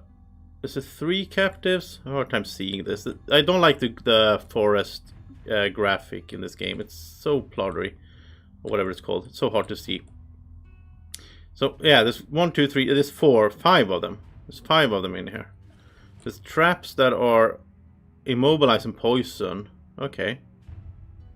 No damage.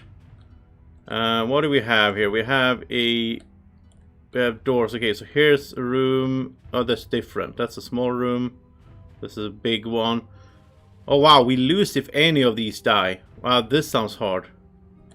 And we have to kill everything everywhere. That sounds hard. Sounds like they're just gonna go smash these right away, right? Any mercenary may burn 1 card from their hand to negate any one source of damage a captive orchid will suffer. For each captive freed, Redthorn adds +1 to all his attacks. Okay, so he does attack now at least. That's good news. There he is. No, where is he? There he is. Hard time seeing it. So, yeah.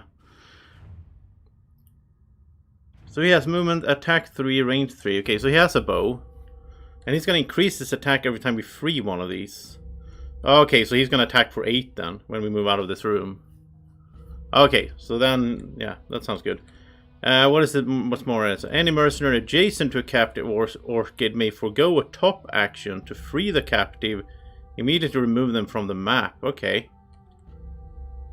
So we need to get up to these guys. We need to forego a top action to free them. On the way, we can burn cards from our hand to stop action, to stop them taking damage. So basically, we'll have to do a decision every time then, like. Should we... Like, oh, they only took 2 damage. We might not burn a card, right? I'm burning cards this early. I don't like it. I don't like that. And it's 3 away. We're going to have to switch up our standard strategy. We have to do Baneful Hex here. Because otherwise we can't reach them with this. This is move 2, curse, double curse. So we'll have to do 3. We are gonna curse like normal, but then we'll do stamina pot right away. Get it back, okay. We need to run up here quickly. We need to be up there quickly, and if nothing else, we need to be up here so that they hit us instead of hitting the captives, right? I mean, if we lose any of these, if any of these die, we lose. So we have to free all 5. And kill the hounds first, yeah. But I mean, this guy is far away. These 2, they're far away. So this looks really hard. 1, 2, 3, 4. Get this. Yeah, that's pretty good. And yeah, okay, let's do that. So at least they will have disadvantage on their attacks. We don't have time to hand up med packs here. We need to get up there. I wonder, should we plan for... That's also good. He can just keep healing himself, but... That's the move 5 card. I wonder, should we plan for... That we will have to burn cards? In that case, maybe we should do cards the first round that we don't really care that much about. I don't know. We'll see. We'll see. I hope that it's going to help that he's going to shoot as well, at least. Yeah.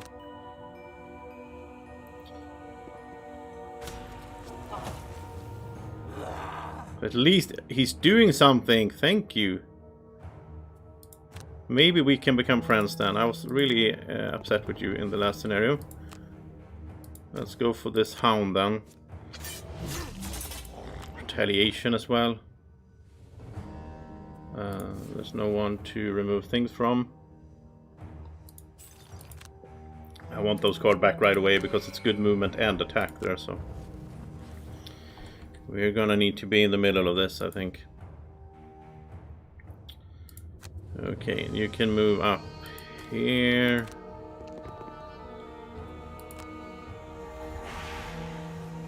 That's an archer elite. Oh wow. It's gonna wound. Okay, it's gonna wound.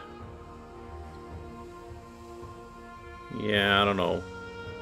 It's only one out of all the enemies here that's gonna do a negative effect, so I don't know if we want to put the thing on with Santa. We did it last round, but I think that was maybe a bit too quickly decision for me. Maybe we should have not done that. Oh, he goes invisible as well. I didn't expect that. Alright, so he's invisible. But I'm thinking, since he can do a bottom action and he can jump, maybe he should keep running here. He can run for 4, right? I think it's smart to do that. And since he's invisible, he can be in here. It's kind of sneaky. He goes invisible, sneaks in, and saves the captured ones. That's cool. So let's have him do that. Like this. Then on his next turn, he can free this guy right away. And then he can move on. He can be on like free them duty. And we do want those cards back right away. We need all the good stuff right away here. This is not one of those missions when we can plan and go slowly. I love that he's just standing there. Well, maybe I don't like it because... Okay, that's just a -1. Wait, do we have to do this? Well, let them take the damage. How do we let them take the damage?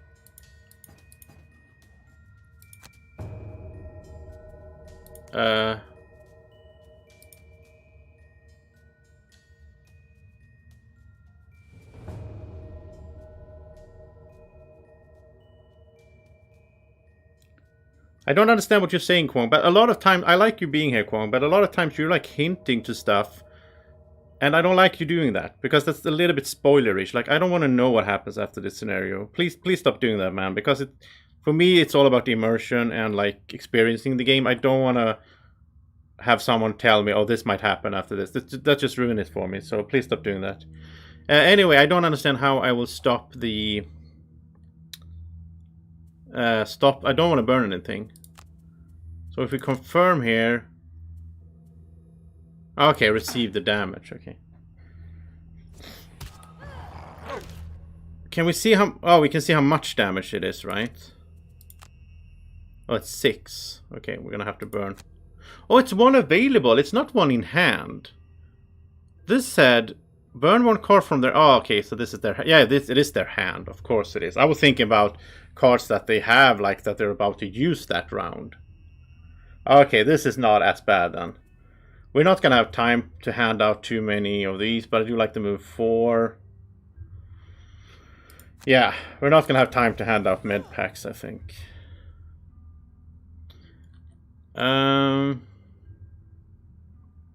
Okay, we need to double curse here. Double curse these.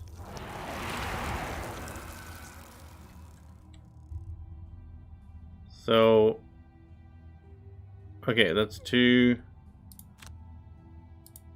And...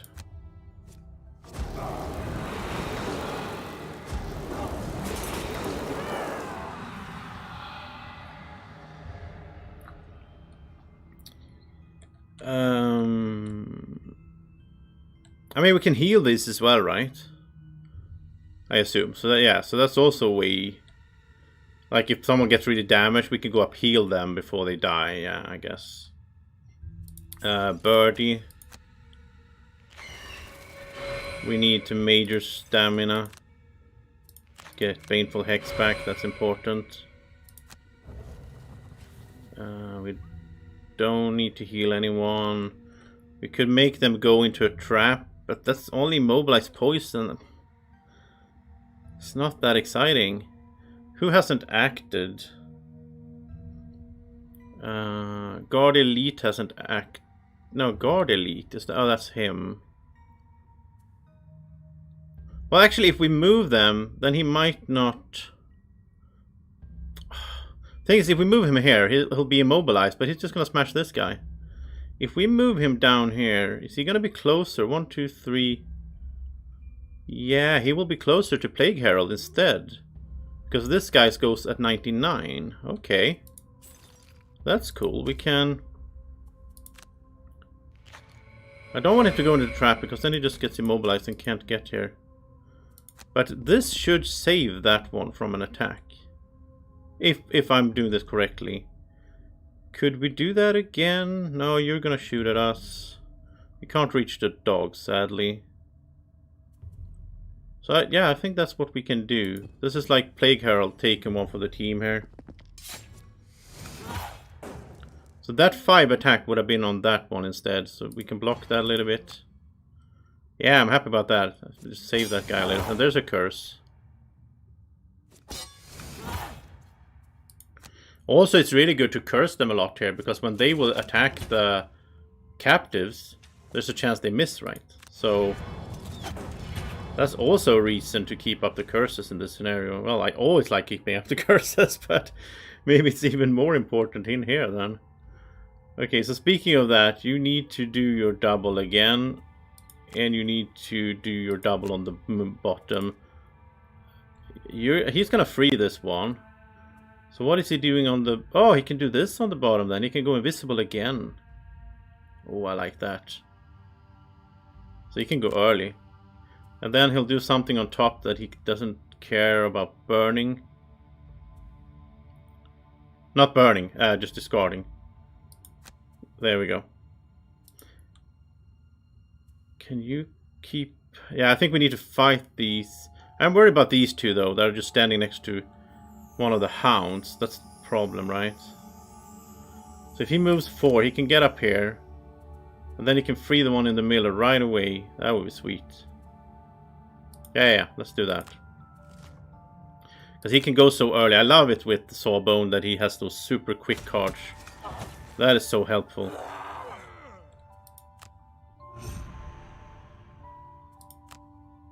So he can go here, and this also means that the hound here is going to attack him instead of the captive, because he's quicker, right? So that's saving one of them. There's only one left then that is sort of in danger. The other ones are kind of out of danger because all of these are focusing on us. So now he's going to forego his top action.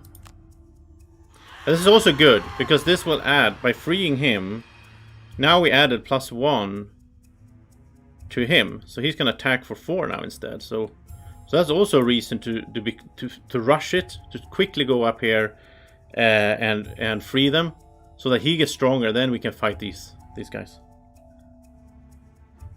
Does the Orchid has his own modifier deck? I assume so. Yeah, he does. He has like a basic one. Look at that. That's like a super basic, like the starting characters basically. No perks, whatever. Yeah. That's a good point, Kwong. I didn't think about that. Sometimes I think... Well, summons uses the deck of whoever summoned them, right? So that's why, like, a summon on Sawbone would be really good, because he has a super good modifier deck. So we really want him to get, like, a bird. But, like, allies, they obviously have their own modifier deck, yeah. Okay, let's do this. Forgo the... Okay, let's do this. He will go invisible again. He will use that so he can do an attack. Oh, -2. Then he's gonna rescue this guy here. Sweet, we already rescued 2 out of 5. Which means that his attacks are up to 5 now. It's going pretty well, I must say. Killing the bird, but I'd rather have the bird take a double hit than one of us. Oh, +1. And wound. Oh, so they apply wound as well. No. Where did the wound come from?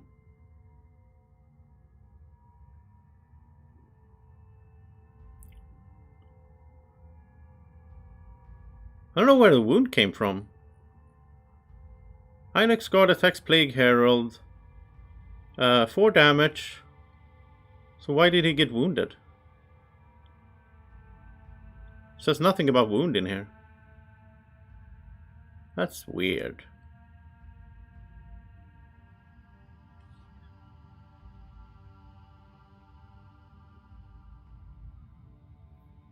I can't wait for Frosthaven to arrive. It's going to be so much fun. Then I'm going to be streaming on the table instead. I'm going to be playing that on the stream as well. I don't understand why he got wounded, but anyway.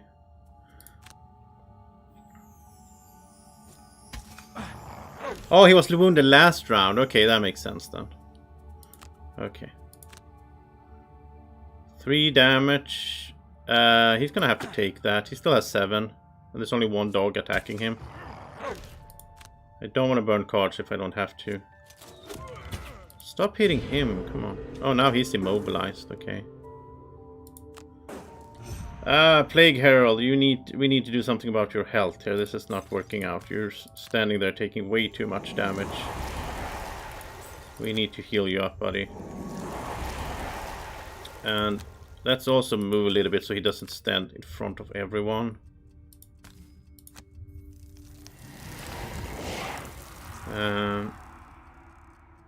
Can he die?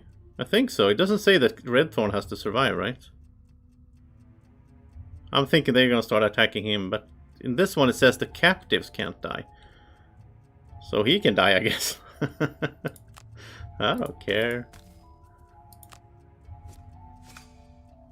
Oh, was it the archer last round? Okay, I missed that then. I was probably talking about something else and just rambling or whatever, like I usually do.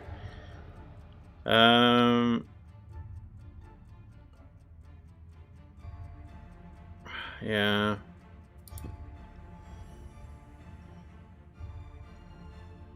Yeah, it's only really 1 captive that is in any danger. And we'll get there soon. Now I kind of want Baneful Hex in a play. Maybe heal us. Yeah, heal as well. We'll do a healing round. Can you sneak up there somehow? There's traps here, but he can... Well, he can go that way.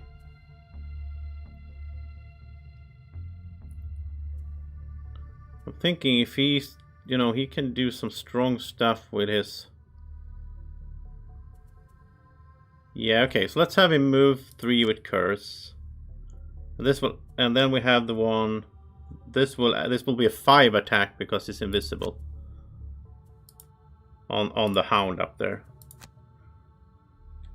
He's in bad shape as well. Can he do something? Well, he can stun. Oh yeah, that's good. He can stun the... Because he can't move, so he can stun and heal. This is actually perfect. He can stun this and can heal himself.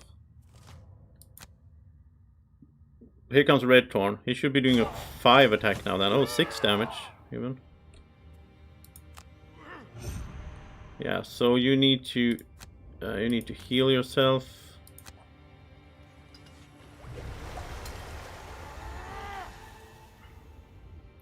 Oh, that actually moved. Oh yeah, that removed the immobilization as well. That's cool. I forgot about that. That's actually really cool. So if we wanted to, we could move now. But I wanna, we wanna stun this one. But I didn't think about that. That's interesting. We could have planned for that. Like,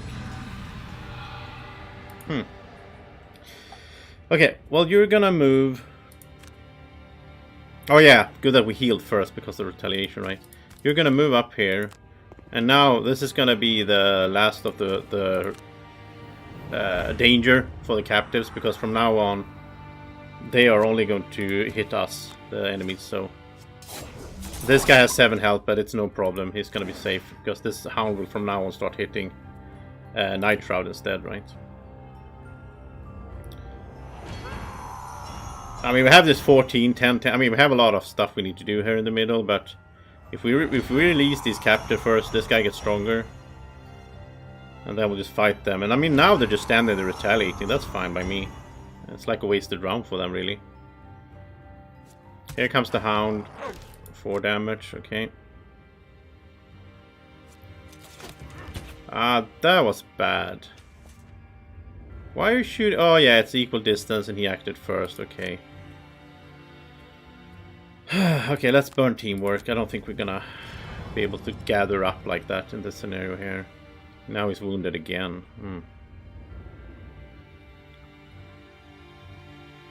Alright, well, Baneful Hex needs to be in play.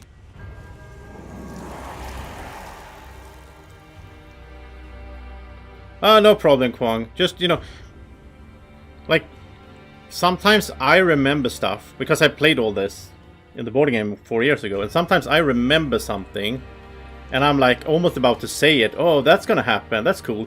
But I don't, because I don't want to spoil for the viewers, right? So I, you know, sometimes I just have to like, okay, don't say that. It's better that, you know, it's more fun to see it for the viewers, right? And that was good. We got rid of the wound right away on him. I like that. Yeah. This is almost an AoE situation, right? For a stun. Do we have the stun still? We do, right? Where is it? There it is. Yeah, I think that's a good one. Stun all of these this round so they can just stand there. Over here we need to kill this one. And yeah, we need to get like attack 2. Oh, that would heal him. Okay, so we can do that and then move up. Next round he can free that one. You need to fight the attack 4, that's fine, and attack 3, oh, that's fine as well. Okay, so hopefully we can get rid of the hounds this round. And he's doing good damage now. Nice. Oh, it's muddling. I don't mind if they're muddling. I'd rather have them do that than attack. Oh, and you're gonna shield again? Nice. Oh no, that he gets... Okay. Oh, there's Curse. I didn't like that he got an attack in there. But okay, it's Curse and he took 3 damage because of Baneful Hex. And now you are all going to be stunned for the next round. Well, the archer hasn't acted yet, so that's good. Get him stunned now. That's...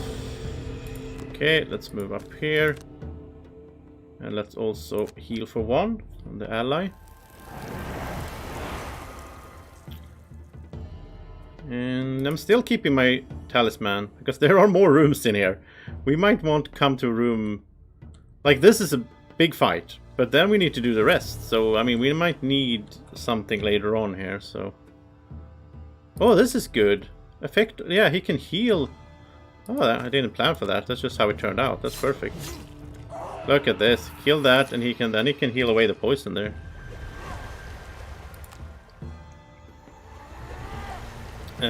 Sadly, he can't do anything with this, though. But right, let's see. Let's heal up using this.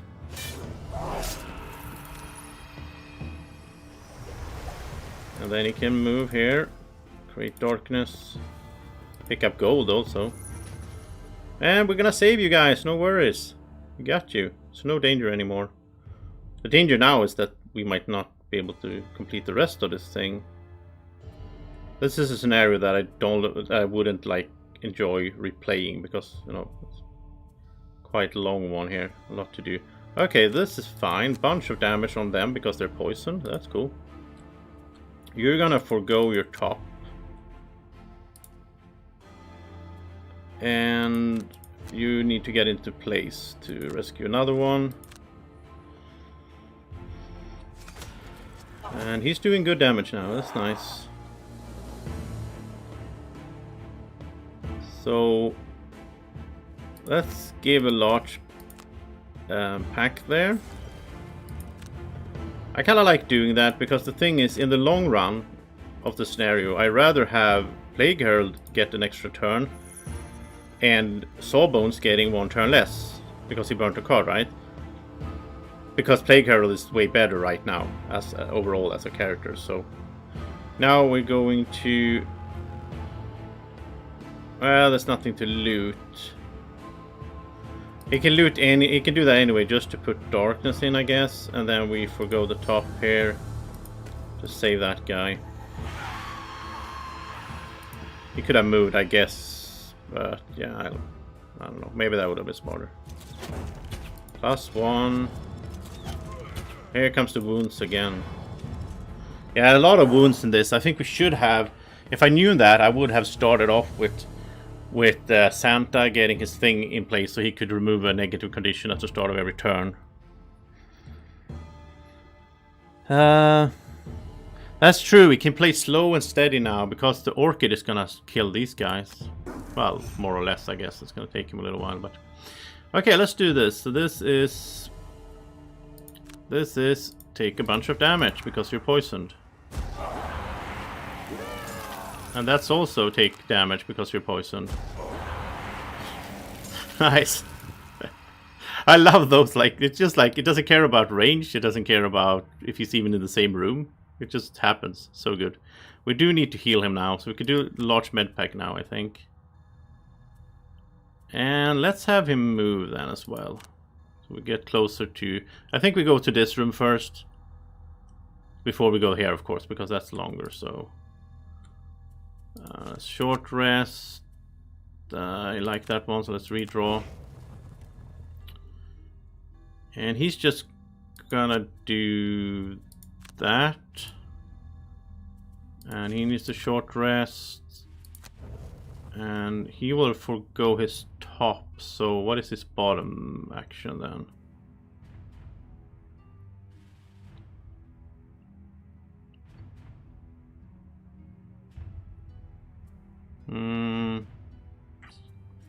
I don't know. I guess he will just move then. He doesn't really have anything on the bottom here that I want to do.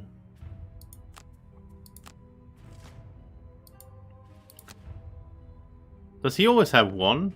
Does he always act first? I don't know. That's a miss though. So how do we choose which card we forgo? Oh, okay. Then we get to pick. Alright.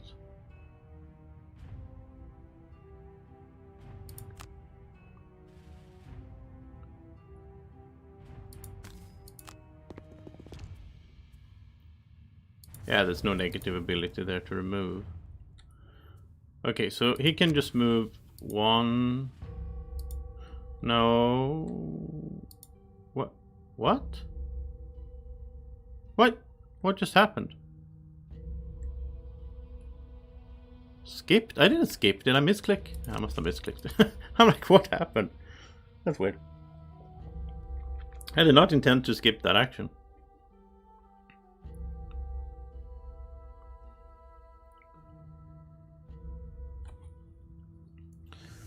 I'm happy that that restart button is there.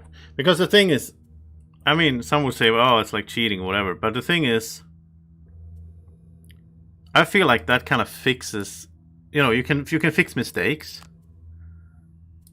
And that's like mistakes that would never happen if you were playing the board game. In the board game, you wouldn't accidentally... I mean, if you discard a card accidentally in a board game, you can always pick it up again, right? So I think in a way it sort of fixes that problem. That's what we had. Hey Francisco, Santa's been doing okay. I still don't love him. I mean, he's good. He has some good effects and all that. I think he would be better in a party of 4, to be honest. Because the sort of slot he is taking up is a lot of healing and support, which is fine. But he doesn't provide that much else right now. I think we need to, as he levels up and we will pick cards for his deck.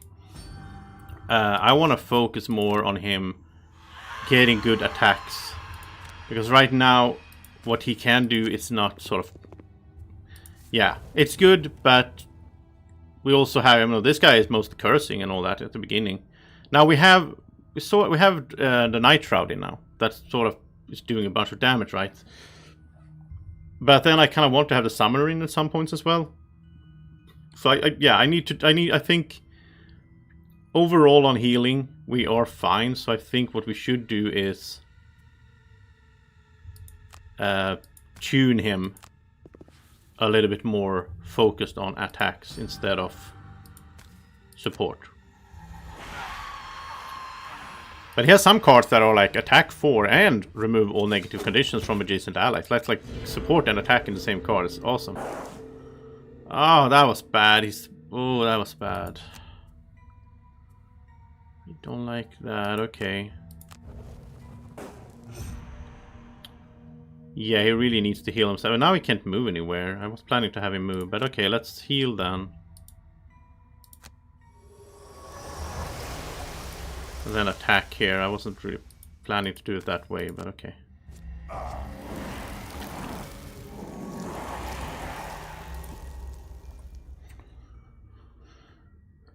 And I think the name really suited him, Santa, because he's giving away stuff to everyone.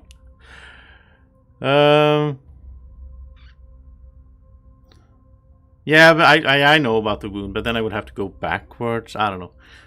Let's get flying. I do like him flying for the rest. Yeah. I guess now, I mean, he's gonna do 8 damage at 8 attacks, right? So I think we need to get more rooms open, get more enemies. Otherwise, he's gonna just stand here after this dies. So I think we are gonna go.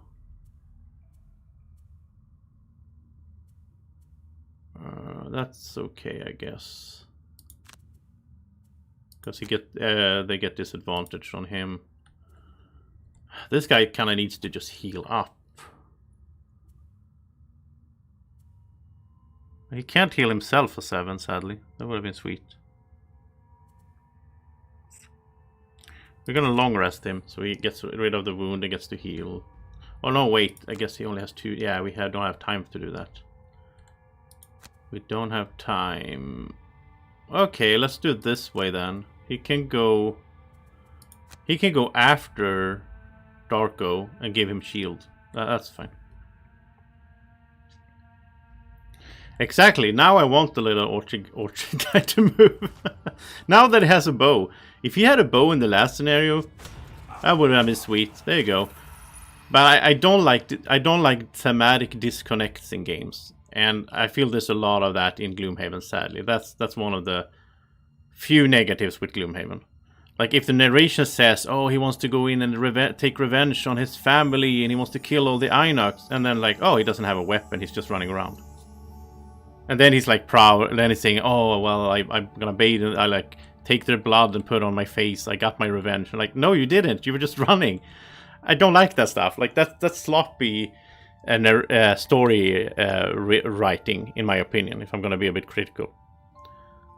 Like, sure, if you want it to work that way mechanically, that's fine, but don't do the narration then that he's gonna take revenge. Just do the narration that he's panicked and he's trying to look for his family and see if they're alive and he's just running. Fine, then it's no problem, right? But the combination of those two, yeah, there's other instances of that in this campaign as well that we already seen in this playthrough. That's like, what? Why did the narration say that? You know? Okay, this wasn't too bad. Oh, there's more captives. Oh, wow. Ah. Okay. So he can get to... okay, so he can get a lot of damage then later on. Okay, we need to save this guy as well then. How do we do that? That's annoying. Another elite archer. Okay, you're gonna have to do this. So that you take the hit from the hound instead of... yeah. But he does get disadvantage.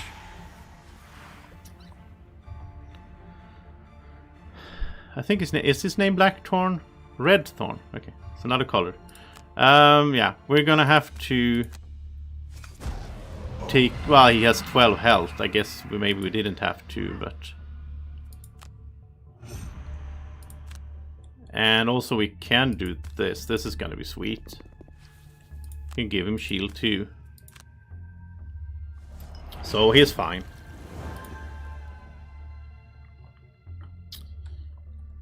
Okay, you can get flying meanwhile. Don't really have much to do here. And let's go over here so you're ready for the next room. Because I think we... Oh! And now he heals because of the boots! I totally forgot about the boots. He got his new boots. He moved 4. Where are they? What? There they are. Up there. Yeah. Alright, so yeah, he needs to always move 4 if we can, right? We need, like, even if we don't need to move 4, we can move, like, in a circle or whatever, so we use the boots if he's damaged. Here comes the stupid... Look at... Oh, he got a miss. That's good. He did get the wound in, though. And that's a miss. I love those curses. So sweet.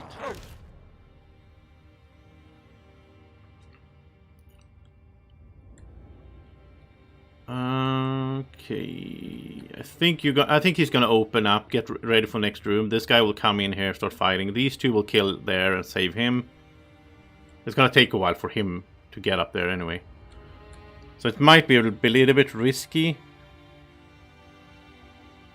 Oh yeah, Syringe. Yeah, it's very... His card names, Sawbone's card names are very thematic. All of them, like Triage and yeah. Yeah, so I think we're gonna do that. Normally I don't recommend you open a door before you clear it out, but in this scenario, I also feel we have a timer going, like amount of cards we have access to. We need to split up here, I think. How are we looking on curses? 6 curses? I think we need more curses, right? You know we always do. So let's add some curses. Let's see here. We could free him first.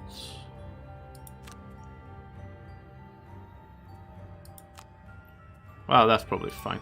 Can you remove the wound now somehow? Yeah, removal negative condition on adjacent allies. That could work. You can even heal him as well. Oh, perfect. Okay, this is gonna be sweet. Yeah, there's probably more captives. I would assume so. But okay, this is gonna be sweet. He's gonna move up first. Okay, you take your damage from wound. Then you move here. Curse here. And we're not gonna free him, we're gonna attack instead because there's no worry about him. Just the attack. Okay, now this... Now the hound is gonna go in between, I guess. Oh, the hound attacked him. That's fine though. That's fine, he can take 3 damage. He has 9. Okay, then you're gonna do this. Move in there. And you're gonna attack there. No, it's a miss. Oh well. You can at least remove the negative, remove the wound there. That's good. Oh, I wish we would have killed the archer right there, but okay. Okay, curse time. Here we go. Wow, it's too much. They need to do something about the graphic layout here. A tree in there as well. So hard to see. Okay, so there's a captive just by the door there. What is this? Shaman Elite. Look at all these enemies. So many enemies, and we can't even get to them to curse them. He's gonna shield retaliate. He's gonna move attack. He's gonna move attack. Move attack. You're gonna move it. You're gonna heal. He's gonna attack range 4. 1, 2, 3, 4. We can't go in here. We're out of here. Let's go flying on an obstacle. That's way too dangerous. Sadly he can... Okay, no cursing. Just get out of here. Actually, 14. Okay, yeah. I am worried here. He's gonna get smashed. He's gonna get smashed. Let's heal him up. We're gonna have this archer guy start working on this room, I think.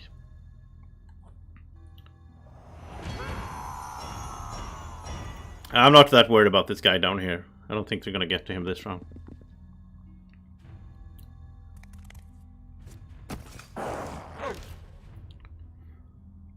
Yeah, only 1 captive at least. I think it's like, the more captives they add, the stronger this guy's gonna be when we free them. So I guess he would be super overpowered if they added too many. Oh no, the dog went for him. Oh, and he missed for the curse. Sweet. Yeah, because the dog couldn't get to the Plague Herald because it's crowded in the... Yeah, there we go. Okay, 4 damage. Yeah, it's good that we healed him. Oh wow, look at this. We're gonna have to burn a card. A wound. I don't see us completing this. That's way too many enemies in there. That's a curse. I don't think we're gonna make this, sadly, because we're kind of running out of cards already with these guys up here. They need to move down and all that. I think we are basically... He kind of needs to move away. He can't stand here.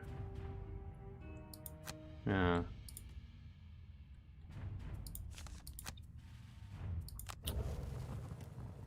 Okay, can you attack on the bottom? Only if you burn the card. You're not gonna burn the card. Can you attack on the bottom here? You can if we... Okay, let's redraw them. Because I want him to... If you attack the... Oh, that's gonna heal as well. And then you forgo the top to save him. Because that's gonna increase the damage of the archer down there. And I almost feel like we need to start heading down again. If we're gonna have a chance to do that before they get exhausted. The card economy in this game is what, you know, that's the base backbone of this game. It just makes the game shine. Sweet, nice. Okay, now he's gonna do a lot of damage down here. So that's what we're gonna... Hopefully that's gonna be enough, right? And cursing. Cursing is so good. Let's save that captive twice now. Oh no, no, no, no. We need move 5. We need the attack. So many burnt cards. Yeah. Okay, so attack here. Hopefully heal. Well, hopefully kill. He's gonna heal. And then he's gonna heal himself, actually, because he did damage. Sweet. So we get rid of the wound. Again, super good with these necklaces. And I love these passive items. You know, I even forget they are there. No, you're not gonna do anything here. You're gonna do this. I even forget I have them, and then they just show up. It's so good. Why did it sound like it died or something? Like screamed when it escaped. The other ones didn't do that, right? I don't remember that. That's a miss. Now it's taking damage. Okay, I think it's... Yeah, 3 is fine. We're just gonna make sure it doesn't die. Okay. So now, range attack here. +1, come on. Yes. Important to get rid of him. Start running back. There's no treasure chest, right? Oh. There's probably treasure chest in the last room there. We don't care about that ability right now. Oh, it's a curse. Oh, it's putting up traps. Okay. Oh, curse again. Love it. That's like the third or fourth time he's been saved by a curse.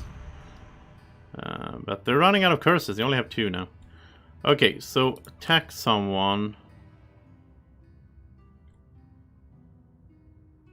Or actually, let's move away. Oh, he's immobilized. Okay, well then we'll just stand here and poison him then. Wow, Plague Herald is in a tough spot here. I fear for his life. Let's do that so we can hit 2 at least. Let's add that as well. Hit these 2. That's a curse. Was Plague Herald cursed? He's cursed. Oh, it's a shaman. I think the shaman can curse us.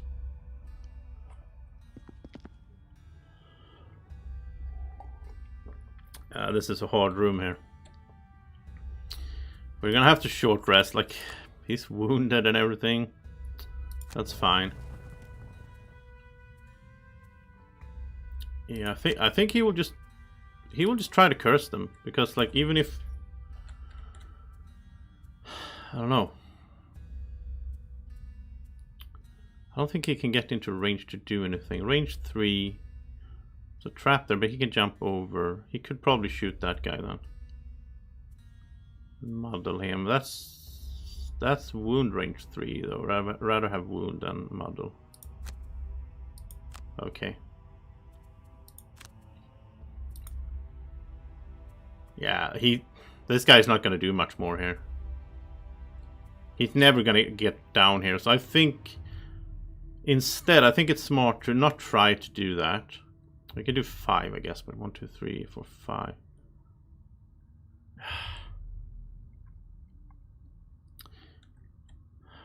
We could try to save this guy, I guess, but I wonder if we're just gonna let him. I mean, he can run right now, I guess, but we might use him. I'm thinking we could use him to like burn cards to protect this guy.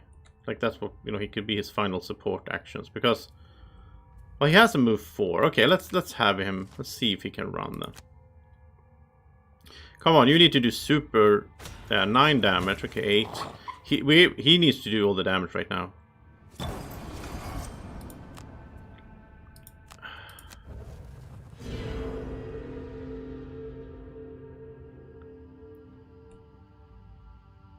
Okay, so we're moving with the boots so he can get as far as possible. Can't curse anyone. Wound that guy then, because he's big.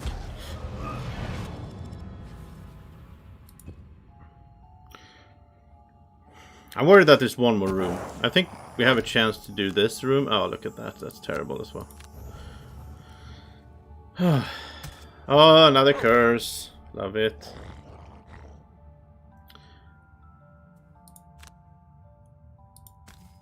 I am worried for the last room that nobody's gonna have cards left to even go there. This is such a long scenario as well. It's like over an hour already, I think. I don't want to replay it. Skip movement. But you can curse at least. He's standing in such a weird spot because he's on top of an obstacle. Shoot these 2. We're adding some curses here at least. And there's Plague Herald, okay. Yeah, I think we lost. He added 4 curses before he died, basically. That's one of them. What? Why did... Oh no, now they don't take damage because Baneful Hex is not into play. Oh, of course. Yeah. Just burn. No, but then he doesn't get another turn. No, take 4 damage.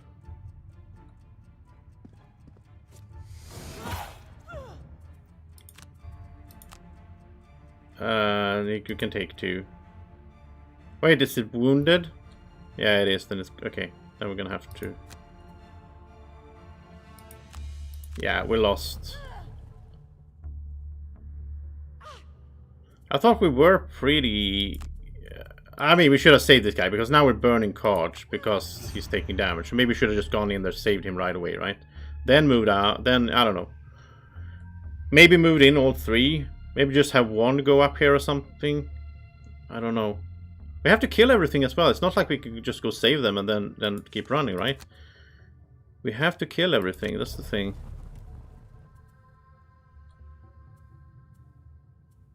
So, yeah. I don't see a way to complete this, sadly. But as usual, I will keep trying. Not giving up. He needs to have like target 3 or something so he can do more damage.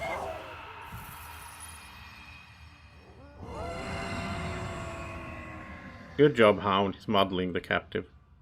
Okay, get in here. Curse. I mean, they have 5 curses. Let's try to kill something.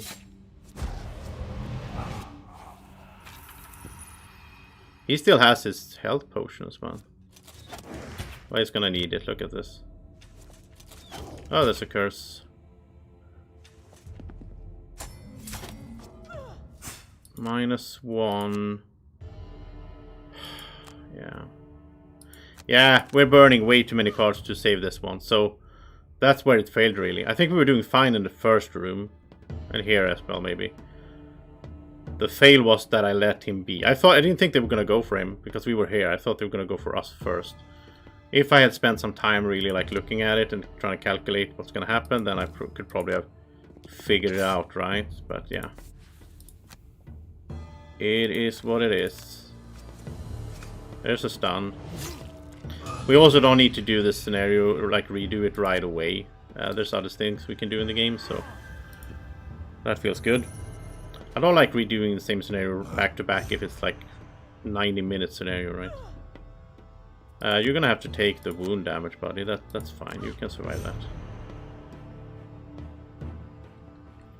Okay, last round of Sawbones. And we do need his attack. And last round of Night Shroud. Okay. Yeah.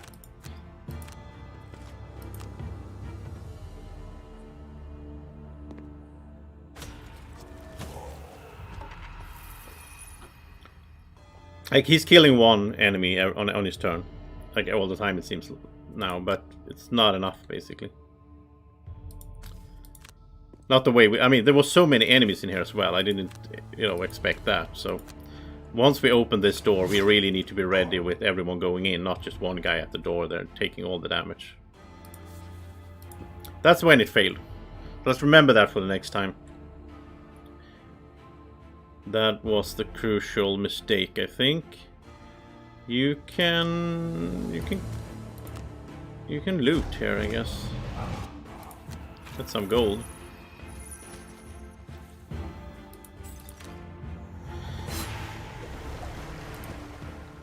So we're not super far away from making it. I mean, he's gonna kill one every turn, really, and we could kill something here as well. There's a curse, but we also need to get to the last room. I think there's a treasure chest in the last room as well, so I do want that. And you're gonna have to take that wound. And this is it. Now we're both gonna long rest and watch the show. And I guess... No, that's not even a kill. Huh.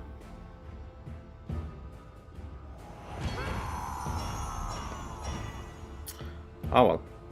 It's a fun scenario though, I must say. I like different kinds of scenarios. I thought this was a cool one. It's on the harder side though. Of like everything we've been through, this is one of the hardest one, I think. Oh, I guess we need to play it differently, that's the thing. We need to play it differently. Like, you learn the scenario. You have to play it in a certain way. We didn't do it the right way, so... I think I even said it before I opened the door, that it was a bit risky to go in with one guy there. So, yeah. Alright. I think we got a bunch of XP and money, so, well, not that much money. But... It's a long scenario, it feels like we used a lot of cards. We should have gotten a bunch of XP at least. No level up, but it's close with these two. I almost wonder, maybe the summoner would be good in here. With all those summons, they will do damage, but they will also act as targets. So they can, like, act as targets instead of us and instead of the captives. What do you guys think? I think summoner would be good in this scenario. She wasn't good in the first one, because then we needed to run. Over there. But in this one, I think summoner could be sweet. I think summoner would do more good than Santa did. I mean, I guess a reason to have Santa would be to put the thing on so we don't take negative effects, because we kept taking those wounds all the time. But I really liked having Darko, because he could get in there and rescue them. Yeah, I don't know. It's a hard one. We have to have Plague Herald for the cursing. That saved us so many times. So, I mean, I could try it with all four of them, but that's going to make the enemies harder as well. So, but there was a lot of room, I guess. Yeah, not a lot, but there was some room, so we could have summons in there, I think. You also have to remember that most, like, both the Santa and the Darko character, they don't have full gear yet. You know, they need more gold to get their full gear, like able, like all the potion, like small items and all that, to be able to use that. So they are not like, if we compare them to like the Plague Herald, that's not a fair comparison.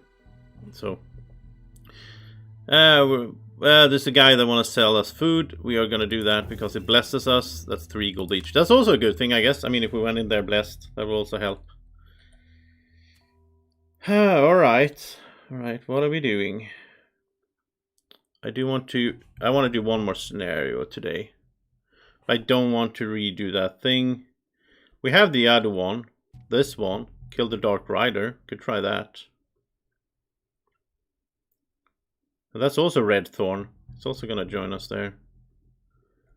So yeah. Are we gonna go with the same party? I think so. I'm into these guys. Like playing with these. I think we'll just go here. And see what this is. It's gonna be a boss scenario, which I do like to not bring the summoner, because I don't want her to get closer to retirement. We're feeling hungry. There's bushes. These are green berries. We're gonna eat them and we're gonna get blessed. It's kind of silly, but depending on the color of the berries, yeah. You already seen that if you've been following the playthrough. Dagger Forest. The brush grows thick, and twisting passages through the wild foliage leave you entirely confused. All the brambles and thickets and thorns start to look depressingly the same. Often the way seems completely blocked, but somehow the orchid finds a way through.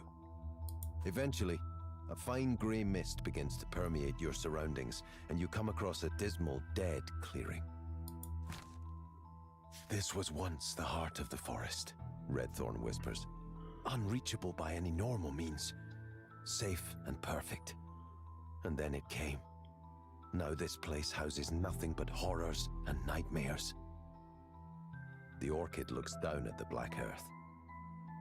Truly, this place terrifies me. Whatever creatures haunt these shadows, I cannot help you fight them, but if you survive, I will show you the way back. As Redthorn disappears into the mist, you begin to see other forms moving at the edge of your vision. And then you hear the hoofbeats, like a terrible thunder rolling through the trees. The sound gets closer and closer until the ground beneath your feet tremors at the approach. Okay. Dark Rider. That sounds nasty. Immune to poison, immobilized, disarm, stun. We can still wound him though. And muddle. 45 health. Earth Demon, Forest Demons are annoying. They're gonna heal and so on. And Harrower, okay. We ignore that. This is take only short rest, that's fine. Take only short rest, that's fine. Okay, this sounds hard. It's a boss scenario. But you never know. It might not be as hard. Sometimes they sound hard. I mean, we ran through the last boss. The little eye thing, whatever it was. And oh, I do like this. Oh, this looks like a summoner scenario. Look at this. It's one big room. There's no doors. There's no running. Yeah, this would be a perfect. So where's the summoner? Okay, if we need to replay it, we're probably gonna bring her, because this is her kind of mission. Earth Demon Elite, Heroine Fester Elite, Retaliate 3. They have immobilized, that's annoying. I hate the small ones here as well. That says Retaliate 2. And the boss is not here, I guess. I guess it's coming. It says the Dark Rider will teleport in before its turn and teleport away after melee attacking. All mercenaries start mud. Oh, so he's just gonna show up, hit us and leave. Okay. So how do we kill it? That's weird. It sounds like we never get a chance to act against it. I don't know. We'll see. We'll see what happens. That sounds strange. Yeah, I think we'll do that way. I think you will be here. There's also some difficult terrain. There's nothing else to worry about. There's no traps. And you are on poison duty. Poison curse duty, of course. I guess he will go the other way then. I will try to focus on killing the imps, actually. Because I know how annoying they can be if we let them run around too much. We're gonna start with some aid. These guys can immobilize. I think the imps can... Oh, they apply curse. Yeah, okay. I don't think we can remove curse, though. Curse is not a negative condition that you on a certain character, so I don't think he can remove it with his remove. But what he can do is this: he can give this to one of his allies. They will have shield 1 for the whole scenario and be immune to negative conditions, and then they're immune to curse as well. Actually, I noticed when I was playing yesterday. So let's give a med pack and give that to the Plague Harrow, I think. Can you stack the what? The tree? What do you mean stack the tree? I don't know what you mean. Oh, can you attack? Oh, sorry. Can you attack the tree? I don't think so, and there's no real point to it. At least in this scenario. Okay, so they're gonna attack immobilize. They're not gonna move anywhere, so it's good if we don't go close to them. Let's remember that. Dark Rider's gonna come in. Oh, it's gonna summon forest imps? What the? Okay. He's gonna attack 3 plus the number of hexes he has moved this turn. Huh. What do you mean he's moved this turn? Is he gonna come in and ride around? I thought he was just gonna teleport in. I don't understand this Dark Rider. We're gonna have to learn him as we go. We're gonna have to start understanding how he works as we go. Speaking of which, we just need to kill him. We don't need to kill everything else. So usually in boss scenarios, I like to just focus on the boss. Especially if he's summoning stuff, then we don't have time to just keep attacking the small guys. I'm gonna give the Plague Harrow this, so he will have shield 1 and ignore negative effects for the rest of the scenario. That's gonna be super helpful for him. Here we're gonna move 4. We don't want to get next to that guy. He's gonna move to attack immobilize. Okay, so let's before we move. Let's ranged attack this one actually. Oh, and he went invisible. Okay. That's interesting. So then he could move invisible. Okay, let's have him sneak somewhere. Let's have him sneak up here. There's actually a treasure chest over there. I just saw it. How did I miss that the first go around? Yeah, it's only 1. Okay. Well, then he can pick up the chest and kill this thing. We don't even need him to be disadvantaged thing because he's invisible. He could do the bottom action again. I really like this Ring of Haste. I think we need to get the Ring of Haste for the Plague Herald. Because imagine him being able to play a 3rd card. He could double curse again on the first turn. So we could get 6 curses out of him on the first turn. I like that idea. Okay, so that's what I'm gonna do when I get out of here. Because he has money, I think. So we're just gonna get a Ring of Haste for him. Okay, anyway. If we would do this, what could he do on the bottom here? He is invisible. Nothing exciting. Nothing exciting right now. No, we'll save it. We can use it later in the round or in the scenario. I do want these cards back though. I really like this Black Arrow. I think it's my favorite card with him right now. You know, cursing, muddle, range attack, range of 4, attack 4, all good. I'm very curious to see how this boss works now. Let's see when he comes in, how that works. There he comes, okay. Okay, and then he rides. And he misses, that's good. So he... Okay, so he basically... Does he always come in there? Or does he come in different spots? I don't know. But he moved like 4 spaces. So he was doing an attack of 3. So he was doing an attack of 6. Huh. See what Kwong says. It's hard. Yeah.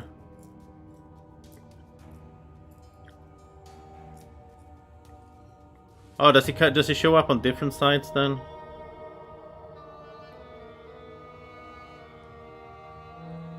I don't understand how we even kill him. Like he just moves away, so okay, he will teleport after a melee attack. Okay, so if we can make him, yeah, okay, now I see how it works. So he moves 3, maybe he moves different times, I don't know. But since we're in the middle, he could reach us. If he can't reach us, then he's gonna stay there until he gets a melee attack in. Okay, so we need to like pull him to one side in a sense. Okay, let's all move to the right hand side then. That's fine. So that's how it works. At first it sounded like it wouldn't work at all, but I guess, you know, they don't make scenarios that are broken, I guess, so it does work. It's just a little bit tricky here. I assume he can only come from the sides then, not from the bottom or the top. That's just my assumption here, but I don't remember this scenario at all from the board game. Birdie. In that case, I guess Summoner is not good in here because she will get a... Well, she could go to the side and get everyone ready there, I guess. Let's get the cards back. We'll see how this goes. This sounds hard. I mean, we have enemies like normal, and then we have an enemy we need to kill to complete the scenario that is not even here right now.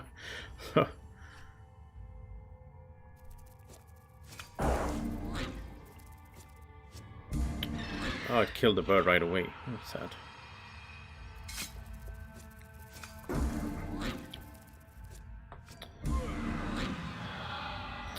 Oh, we need Baneful Hex, because when they attack and they get a curse, they would just die straight away. They only have 3 health. Like there, he would have died. So we really need Baneful Hex in play. Maybe do that right away then. On the next turn. I usually do it on turn 3, but yeah. Oh wow, that's a hard attack.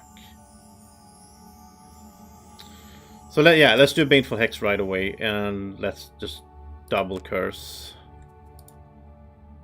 You're invisible. Okay, so maybe I think we want Black Knives with him. We want a lot of small attacks here.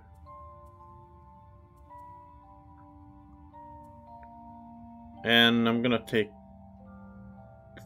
that one. We'll see how this goes. You need to move to the side then. Move 5, I guess. Everyone could get shield 1. Sounds good. Let's do a bit of defensive round here then.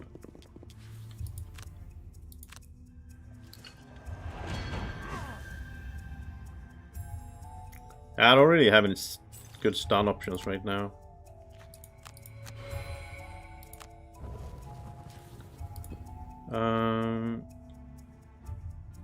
Yeah, Black Knives is important to get into play.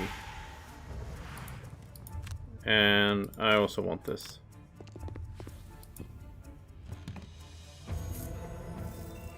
$30 gold, that's nice. We need to get some... Oh yeah, I could have... But what am I supposed to stun one of the small guys? Like, that doesn't make that much of a difference. I'd rather get this into play because this is going to be very good in the long run. But 30 gold, like, that's going to be huge for him. Because we need to get him some really good items. Let's see, what are you doing? You're going to move attack anyway. Yeah, it doesn't matter. You're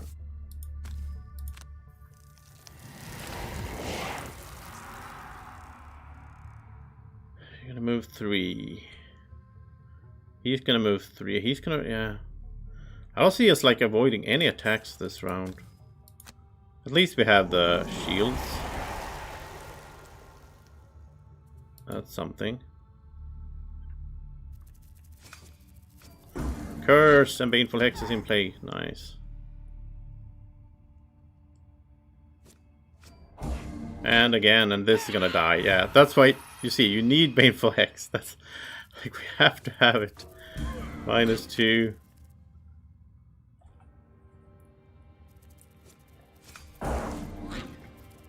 And the shield worked nicely there. Why does he have 2 shields, by the way? Oh, because he had 1 all the time from the card. Yeah.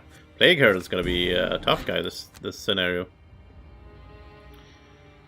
Always a shield, and he ignores negative effects on him. Look at that, just 1 damage. Oh, he showed up over there.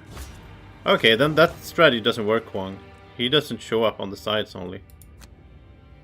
He obviously shows up. Oh, he did he do ranged attacks? Oh, he did. Okay, so he's still here then, because he didn't do a melee attack. That's weird. Okay, well, he's here, so I guess this is the time to hit him.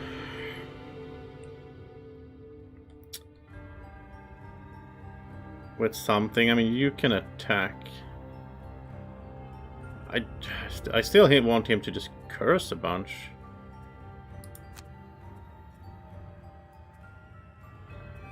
We can't even poison that guy. Okay. Okay, well, but maybe here we can get an attack at least. Yeah. Yeah, well, it seems like he is going to show up at different spots. Which is annoying. But at least if he's doing a ranged attack, then he's going to stay here, so we can at least attack him. Can we wound him? We can wound him. Okay, are we going to wound him? That would be nice. Definitely wounding him then. And we do need to heal, okay. What it's gonna do now? Now he's going to melee attack, okay. So he will be gone then, but he's gonna summon even more forest imps? That's insane. That's insane, just...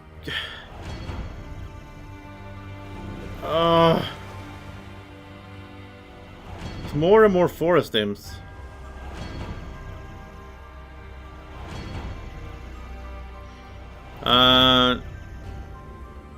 No, he's gonna have a 3 attack because he gets 3 plus whatever he moves, and he doesn't need to move, so he's gonna have 3 attack only. Because we're gonna be next to him, so he doesn't need to move. He's not, yeah, and he's not immune to cursing. We can curse him. And then we can attack him. It's not, we should have attacked him first, obviously. Oh well. Okay, so he's muddled. Now can we do bottom thing now? Do we have anything? Oh, we don't have any. Oh, we have that. Okay, let's do that. We're gonna go all in here. We are gonna go all in. Attack 6 with curse. That sounds good. Usually don't like burning cards, but we need to just smash this as much as we can. As fast as we can. 7 damage, and he got cursed. Nice. We took down 9 damage in 1 round, or on the first attack. Then we're gonna... Oh no, he's immobilized. I hate immobilization. Oh, it would have been so sweet. Run up here and wound him. And... No. It does, like the headless knight, right? He doesn't have a head, right? Yeah. Yeah, it is this guy. Yeah, that's where they took the inspiration from. Okay, let's... Oh, that is so annoying that we couldn't move there.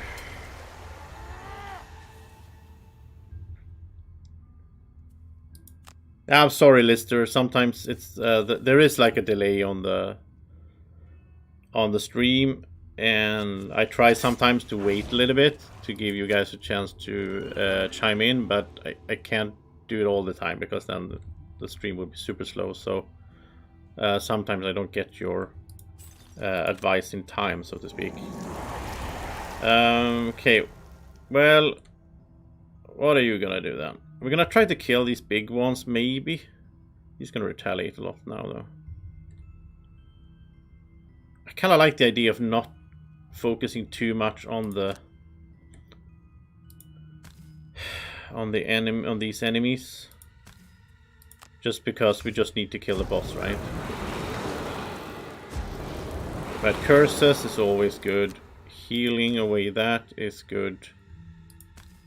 Yeah, I think we should have the summoner in here. I think that would be really helpful with her. We can move her to the side, have her just stand there and put out all the summons. They will soak up damage and attacks. They will also do some damage. So, I think that's a good way to go in this one. We don't need to move people around that much. So instead, let's stamina pot here would be helpful. And just keep cursing, keep cursing. I think, yeah, I think she would be good in here. Are you gonna... You're gonna move 3, attack 5. He's gonna attack no matter what, so... Okay, well, we can do this. Instead of him attacking Sawbones, we can make him... Oh, he's gonna attack Sawbones. No, we can make him attack Night Shroud instead. I think that's better.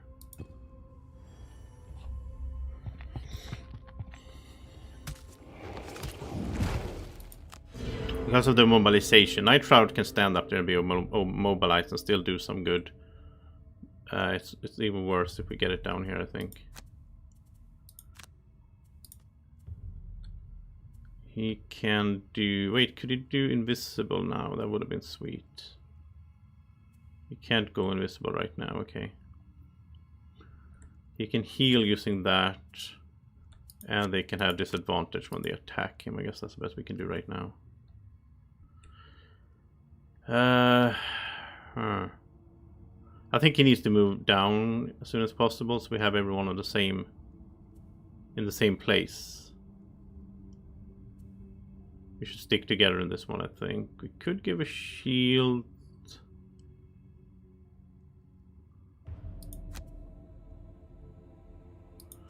If he goes, yeah, we can try this. This might work, depending on what they do and all that. Now he's gonna go late. What is he gonna do now? Move 5, attack 4. Oh wow.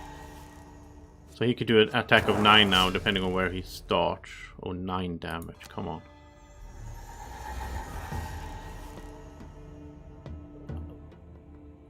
Atonement. Hey, slow-mo.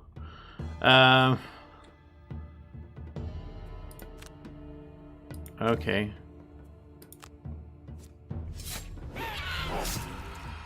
That's good. Needed that heal. Now he is immobilized, otherwise I would have been moving him down now. Instead, we'll just stand here and they get disadvantaged at least.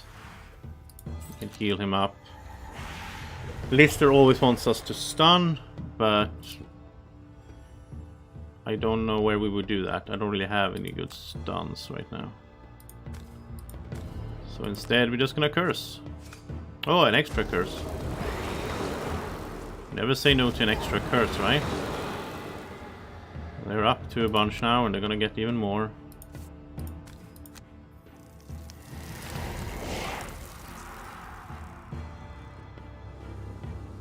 I don't know what is the Planescape Torment? Is that some Magic the Gathering thing? I don't recognize that. But I don't know all the... Okay, this is worthless. Now he didn't move in. He's gonna ranged attack. Oh, that's... Oh, I wish he would move here so I could just do the bottom attack and then heal up. Oh. Okay, let's heal him for 7 instead then. Burn a card, like... Yeah. I don't think Sawbones works that good in this scenario, to be honest. He feels too slow. Like he needs... He's good at like setting up, giving support over time. This like right into the midst of the fighting here, he's not as good, I think. There's a curse. These big guys, I don't know if we're ever gonna kill them. Oh, it's a game. Okay. Planescape Torment. I never heard about that. Is it an old one? Oh, there you go. Kill one of those at least. Yeah, this scenario, I mean... I wish we had the Mind Thief here. This is really, really hard. Just the amount of damage, the amount of attacks. Okay, yeah. Look at that. Okay, now he didn't reach anyone. Okay, that's good. So he's still here. And judging by how this has been going so far, I have a feeling that our only small chance to have a chance here is to go all in on attacking him. I think that's the only way we can maybe can do this. Yeah, so if you can go... Oh, you're immobilized, of course you are. Okay. Hate immobilization.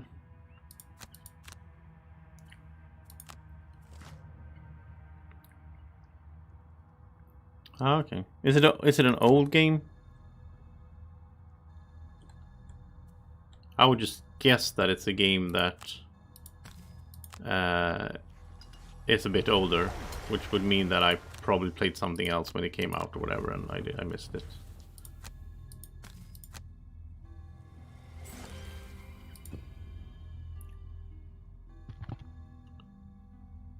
Oh wait, did he? Oh, he moved so. Oh, he moved so early. So now it's gonna go away. Oh, that. I didn't realize that he was gonna move that early. Okay. Take this at least. Oh, that's annoying.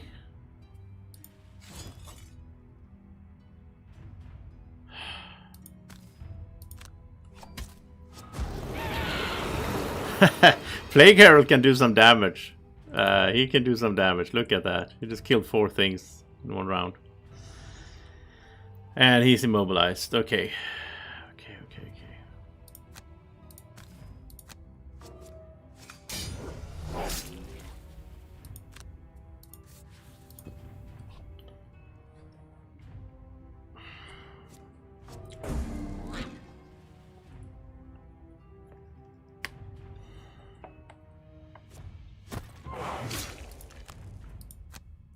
Yeah.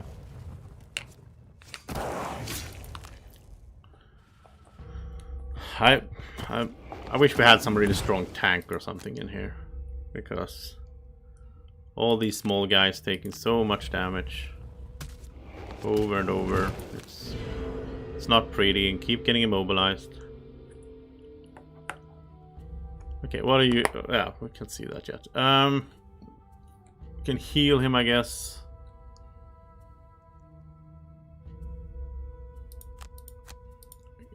Problem is, it's gonna be too late, I think, in initiative order. Oh, okay, it's very old. Yeah, that kind of explains it. I mean, I played games for all my life, but I wasn't that much into RPG style games like 20 years ago or whatever. Like I played Baldur's Gate and though a little bit, but I never. Back then I played way more like Counter-Strike and FPS games, and well, I played Diablo, I guess. But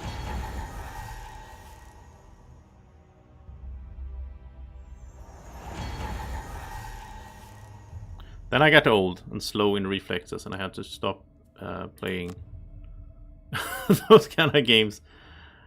Okay, you can't move anywhere, but let's wound that guy at least. Let's do something. Give him a med pack.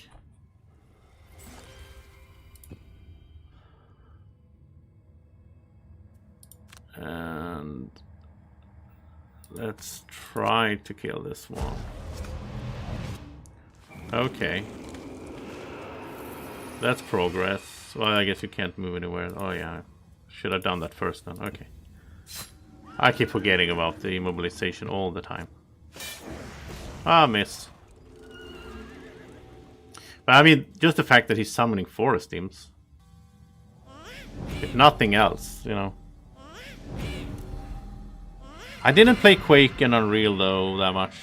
I was more into like Counter-Strike, America's Army, Battlefield, Call of Duty, those kind of games. I didn't like the Quake thing with like the unrealistic FPSs. I like the realistic style ones. Back then at least. Well, I guess now as well. Yeah, we are thinning out the enemies. We're getting rid of some. The thing though is I think it doesn't... I think it's too slow, like... We still have some of the big guys in here.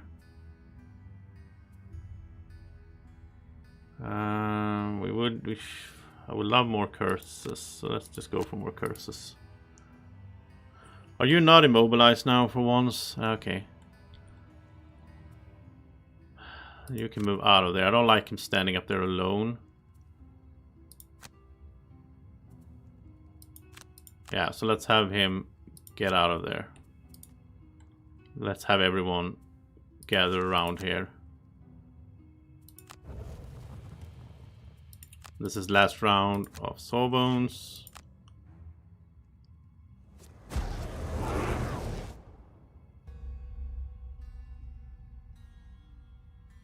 Did he get a curse hit? I missed that. It could have been the miss, I guess. I think if they are muddled and they draw a curse and a miss, I think they take the miss. I don't know. You should take the worst one, which should be the curse, right? Because at least the miss lets them shuffle their deck, so that's better in a sense. No, he got healed. He was wounded. Oh. Okay, so now he's gonna stay there because he didn't get to attack anyone. So in theory, we could go 1, 2, 3. No, we can't even reach him.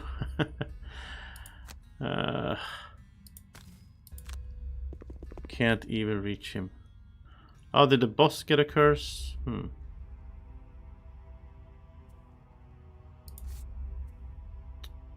Okay, get this advantage thing going. Heal yourself. Hey, Buster. We are having a tough time today. It's hard scenarios.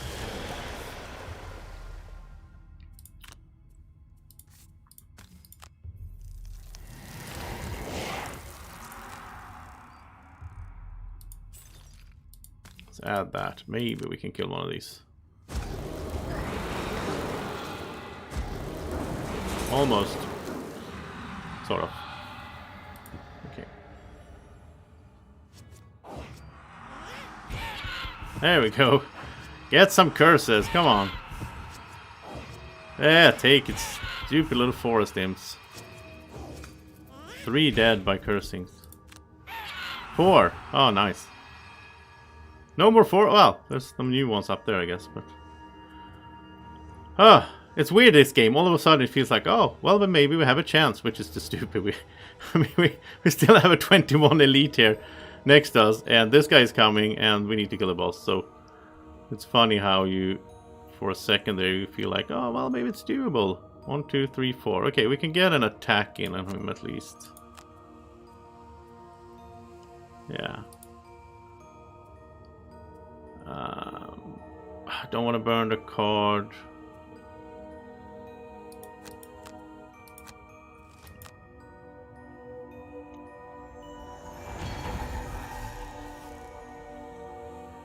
Okay, it's just gonna shield retaliate. That's at least good. Whew. So let's. No, we're not flying. I always think that we're flying and we're not, so we can't even get to the... Okay. We can't even get to the boss. Okay.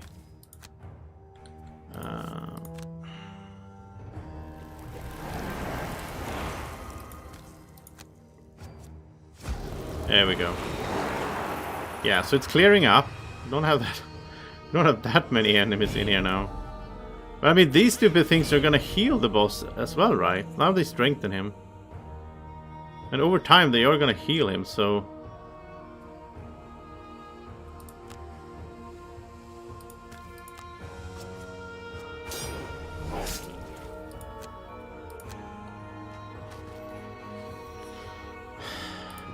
Yeah. I'm gonna have to try to get the boss. Okay, he's gonna stand there. That's good. So then we can reach him the next round, I think. Okay. Well, next round. I mean, we're gonna have to burn the cards here.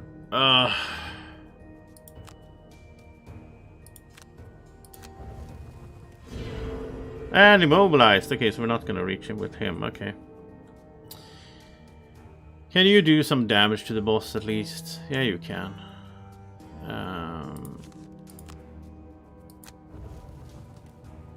Attack 4. That's pretty much the best we can do right here. And you can't go anywhere, so guess you'll just... Yeah, last round. Black Arrows wasn't good at all because he didn't go invisible that much. Well, he can go invisible now, I guess. Oh, that's a curse. And what are you gonna do? Okay, he's gonna move 4 anyway. We can push him away just for fun. And we can go invisible just for fun, yes. And if we had done that first, we would have gotten another attack on the boss. Yeah, I'm not playing optimal right now. I just, you know, it is what it is. My brain is starting to melt down after these scenarios we've been through today, so I need to take a rest. Can we stun him? No, we can't. Okay.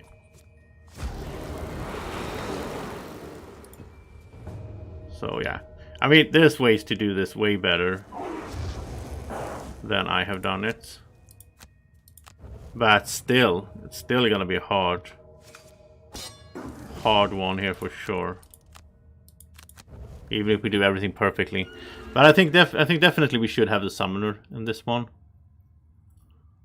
And I think we'll get rid of, we're not gonna use Santa in this one. So instead have the summoner, everyone move to the side, get her out there. Why does it show that when we can't burn one available card? That's weird. Yeah. Let's just end this. Oh, the other scenario I think absolutely is doable. That one we were sort of closer to get to. So that's absolutely doable. I think that's the easier one out of these two.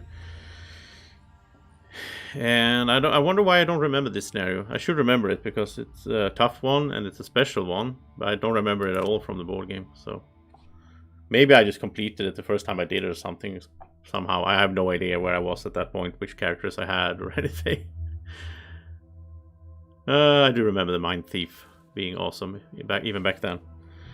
Yeah, it's a difficult one. Okay, so we did level up Darko. That's fun. Let's look at what he gets here with his new cards. And he is gonna turn level 6. So attack 3, move 6 with jump. I like that. It's a super quick card and he needs to be moving around more. So 6 with jump. He doesn't have any jump right now. The other one is attack 2, kill a normal or elite enemy instead. Ooh. But then we need to use both darkness and something else. But it doesn't burn the card. I wonder how often we can do that. How often do we have darkness and something else with this setup? I think Dwack will get some wind in a lot. So maybe we could have darkness and wind. Just killing an elite like that would be so good. And this is also good. Move 3, push 2, target all adjacent enemies. That's also good. I think this card is better. This is a more straightforward card. And I like to jump there, but he has the boots. So he can jump once. So I'm going to take this one. And I'm going to try to... we can probably set it up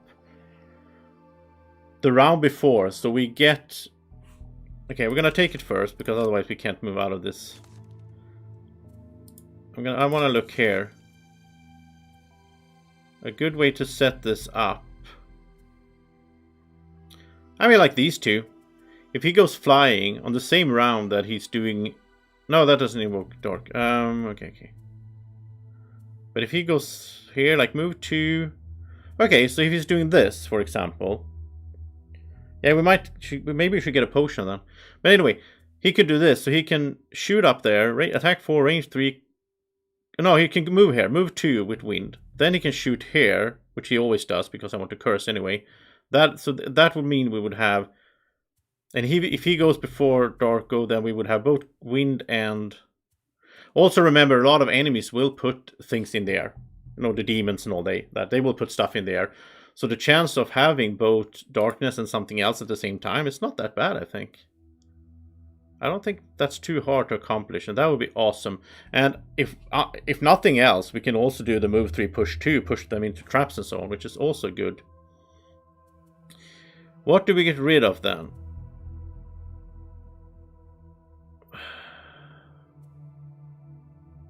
I think this one. I don't like the bottom because it burns it. The top is good, but it's only good when it's invisible. It's a 91.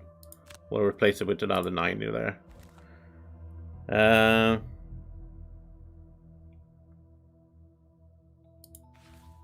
Oh, he's called Moon. Okay, yeah, that's a moon. I didn't think about that. Okay, let's perk-wise. I think we just remove here. I think we just remove 4 zeros. Yeah. Okay, we have some gold as well. Can we buy something? You know what? Let's do this first. See if we get some gold from this. What is this? After a night of revelry at the Sleeping Lion, you head out into the streets and notice a suspicious man in black robes skulking towards an alleyway. You've been hearing reports about a cult inside the city, calling themselves the Ravens and performing all sorts of terrible acts. But perhaps this is one of them. The Ravens were the side quest we had on the bridge when they were like torturing people and everything. Follow the man or confront him. No, let's follow him to discover the Raven's lair. Using the night like a cloak, you follow the man unseen and unheard. Eventually he stops at a small dwelling nestled under the west wall of the city. I hope this gives us a side quest. It did. Sacrifice pit. Cool. Oh, that's cool. Yeah, I like that. We need some other stuff to do so we don't get stuck on same things over and over. Oh, it's over here. West wall. Sacrifice pit. Whatever this cult is up to, you should probably end it. Kill all enemies. Oh, there's some weird stuff going on in there. Look at that. Look at the pictures. That's weird. Looks like some vampire or something. I don't know. I don't know what that is. The one to the most right to the right there. I don't know what that symbol is. No, I don't have the night potion. We definitely need that. There's so much we need to buy. Also, I think since I want him to have a bunch, like, well, there's no night potion, but there's a potion that. There's no night potion, there's a potion, this mana potion. You can choose what you put into the air. It's even better in that sense. So I think he should have one of those. I also think he should have his other weapon should be this Wand of Darkness. So you can get darkness in the air, right? But that's 32. Now for him to have more items, I also want him to have Cloak of Pockets. So we're going to buy that right away here. So then he has that. Okay, so now he can have 2 more small things, and yeah, maybe he should. I mean, I want him to have the stun powder. That would be useful. He can have total 4 more until max it out. So 4 more. I think stun powder. Well, let's get one of these then. I've never used these in this playthrough at least. This could be helpful. So now he can put darkness in himself, or if he's, he can set this up himself now. So let's say he's doing whatever. Let's say he's doing a smoke step. He puts darkness in, he uses the potion to put something else in. Then on his next turn, he knows that he has those 2 in there and he can kill an elite. So he can be ready next to an elite. Yeah, I like that. Okay, Santa, what do you need? You need small items as well. You need a falcon, you need a summon, I think.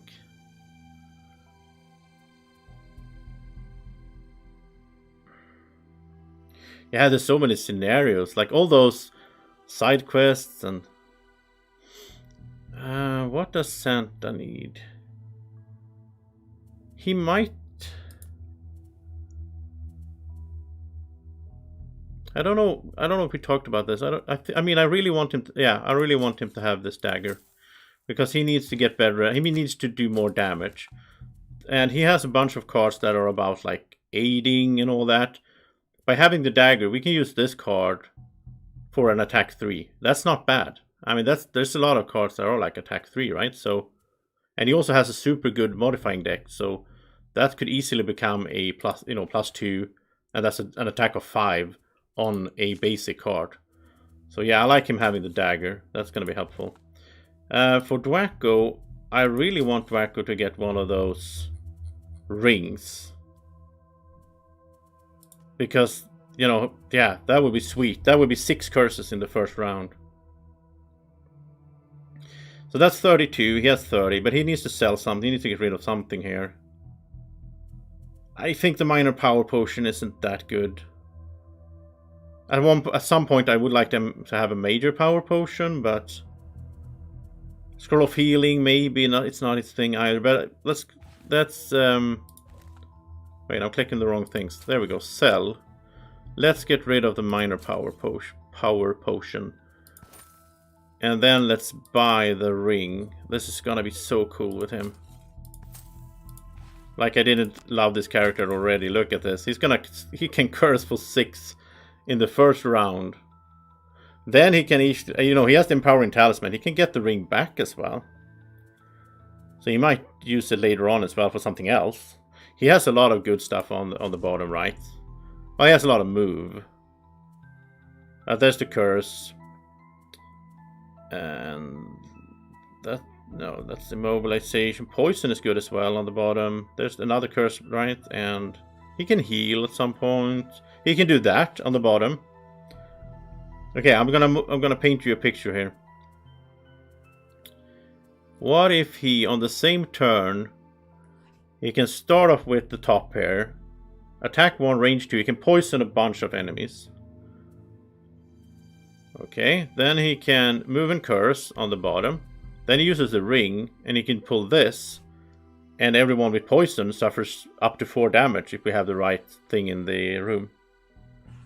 Yeah, so double ring on him. Actually, I think we should get... I want this guy to also be able to do double, so next thing I want to get for him maybe is the... You know, the empowering talisman, but that's 47. But that would be sweet on him. He's gonna have the same setup. These two guys will have the same style. I mean, he has the dagger, and you know, Dwacko is rocking the shield and the bomb, all that. But so yeah, next up, small items and wand of darkness. How much is that? It's 32. He almost has that. And that is 47. And then more small items. Stun. Oh, we can get... Okay, we're gonna take stun right away. I like him to have a stun there as well. Because he has a good range attack, you know. My favorite card with him so far is the Black Arrow, right? So this is 4 attack, range 4, muddle, curse, and then he can also stun once with this.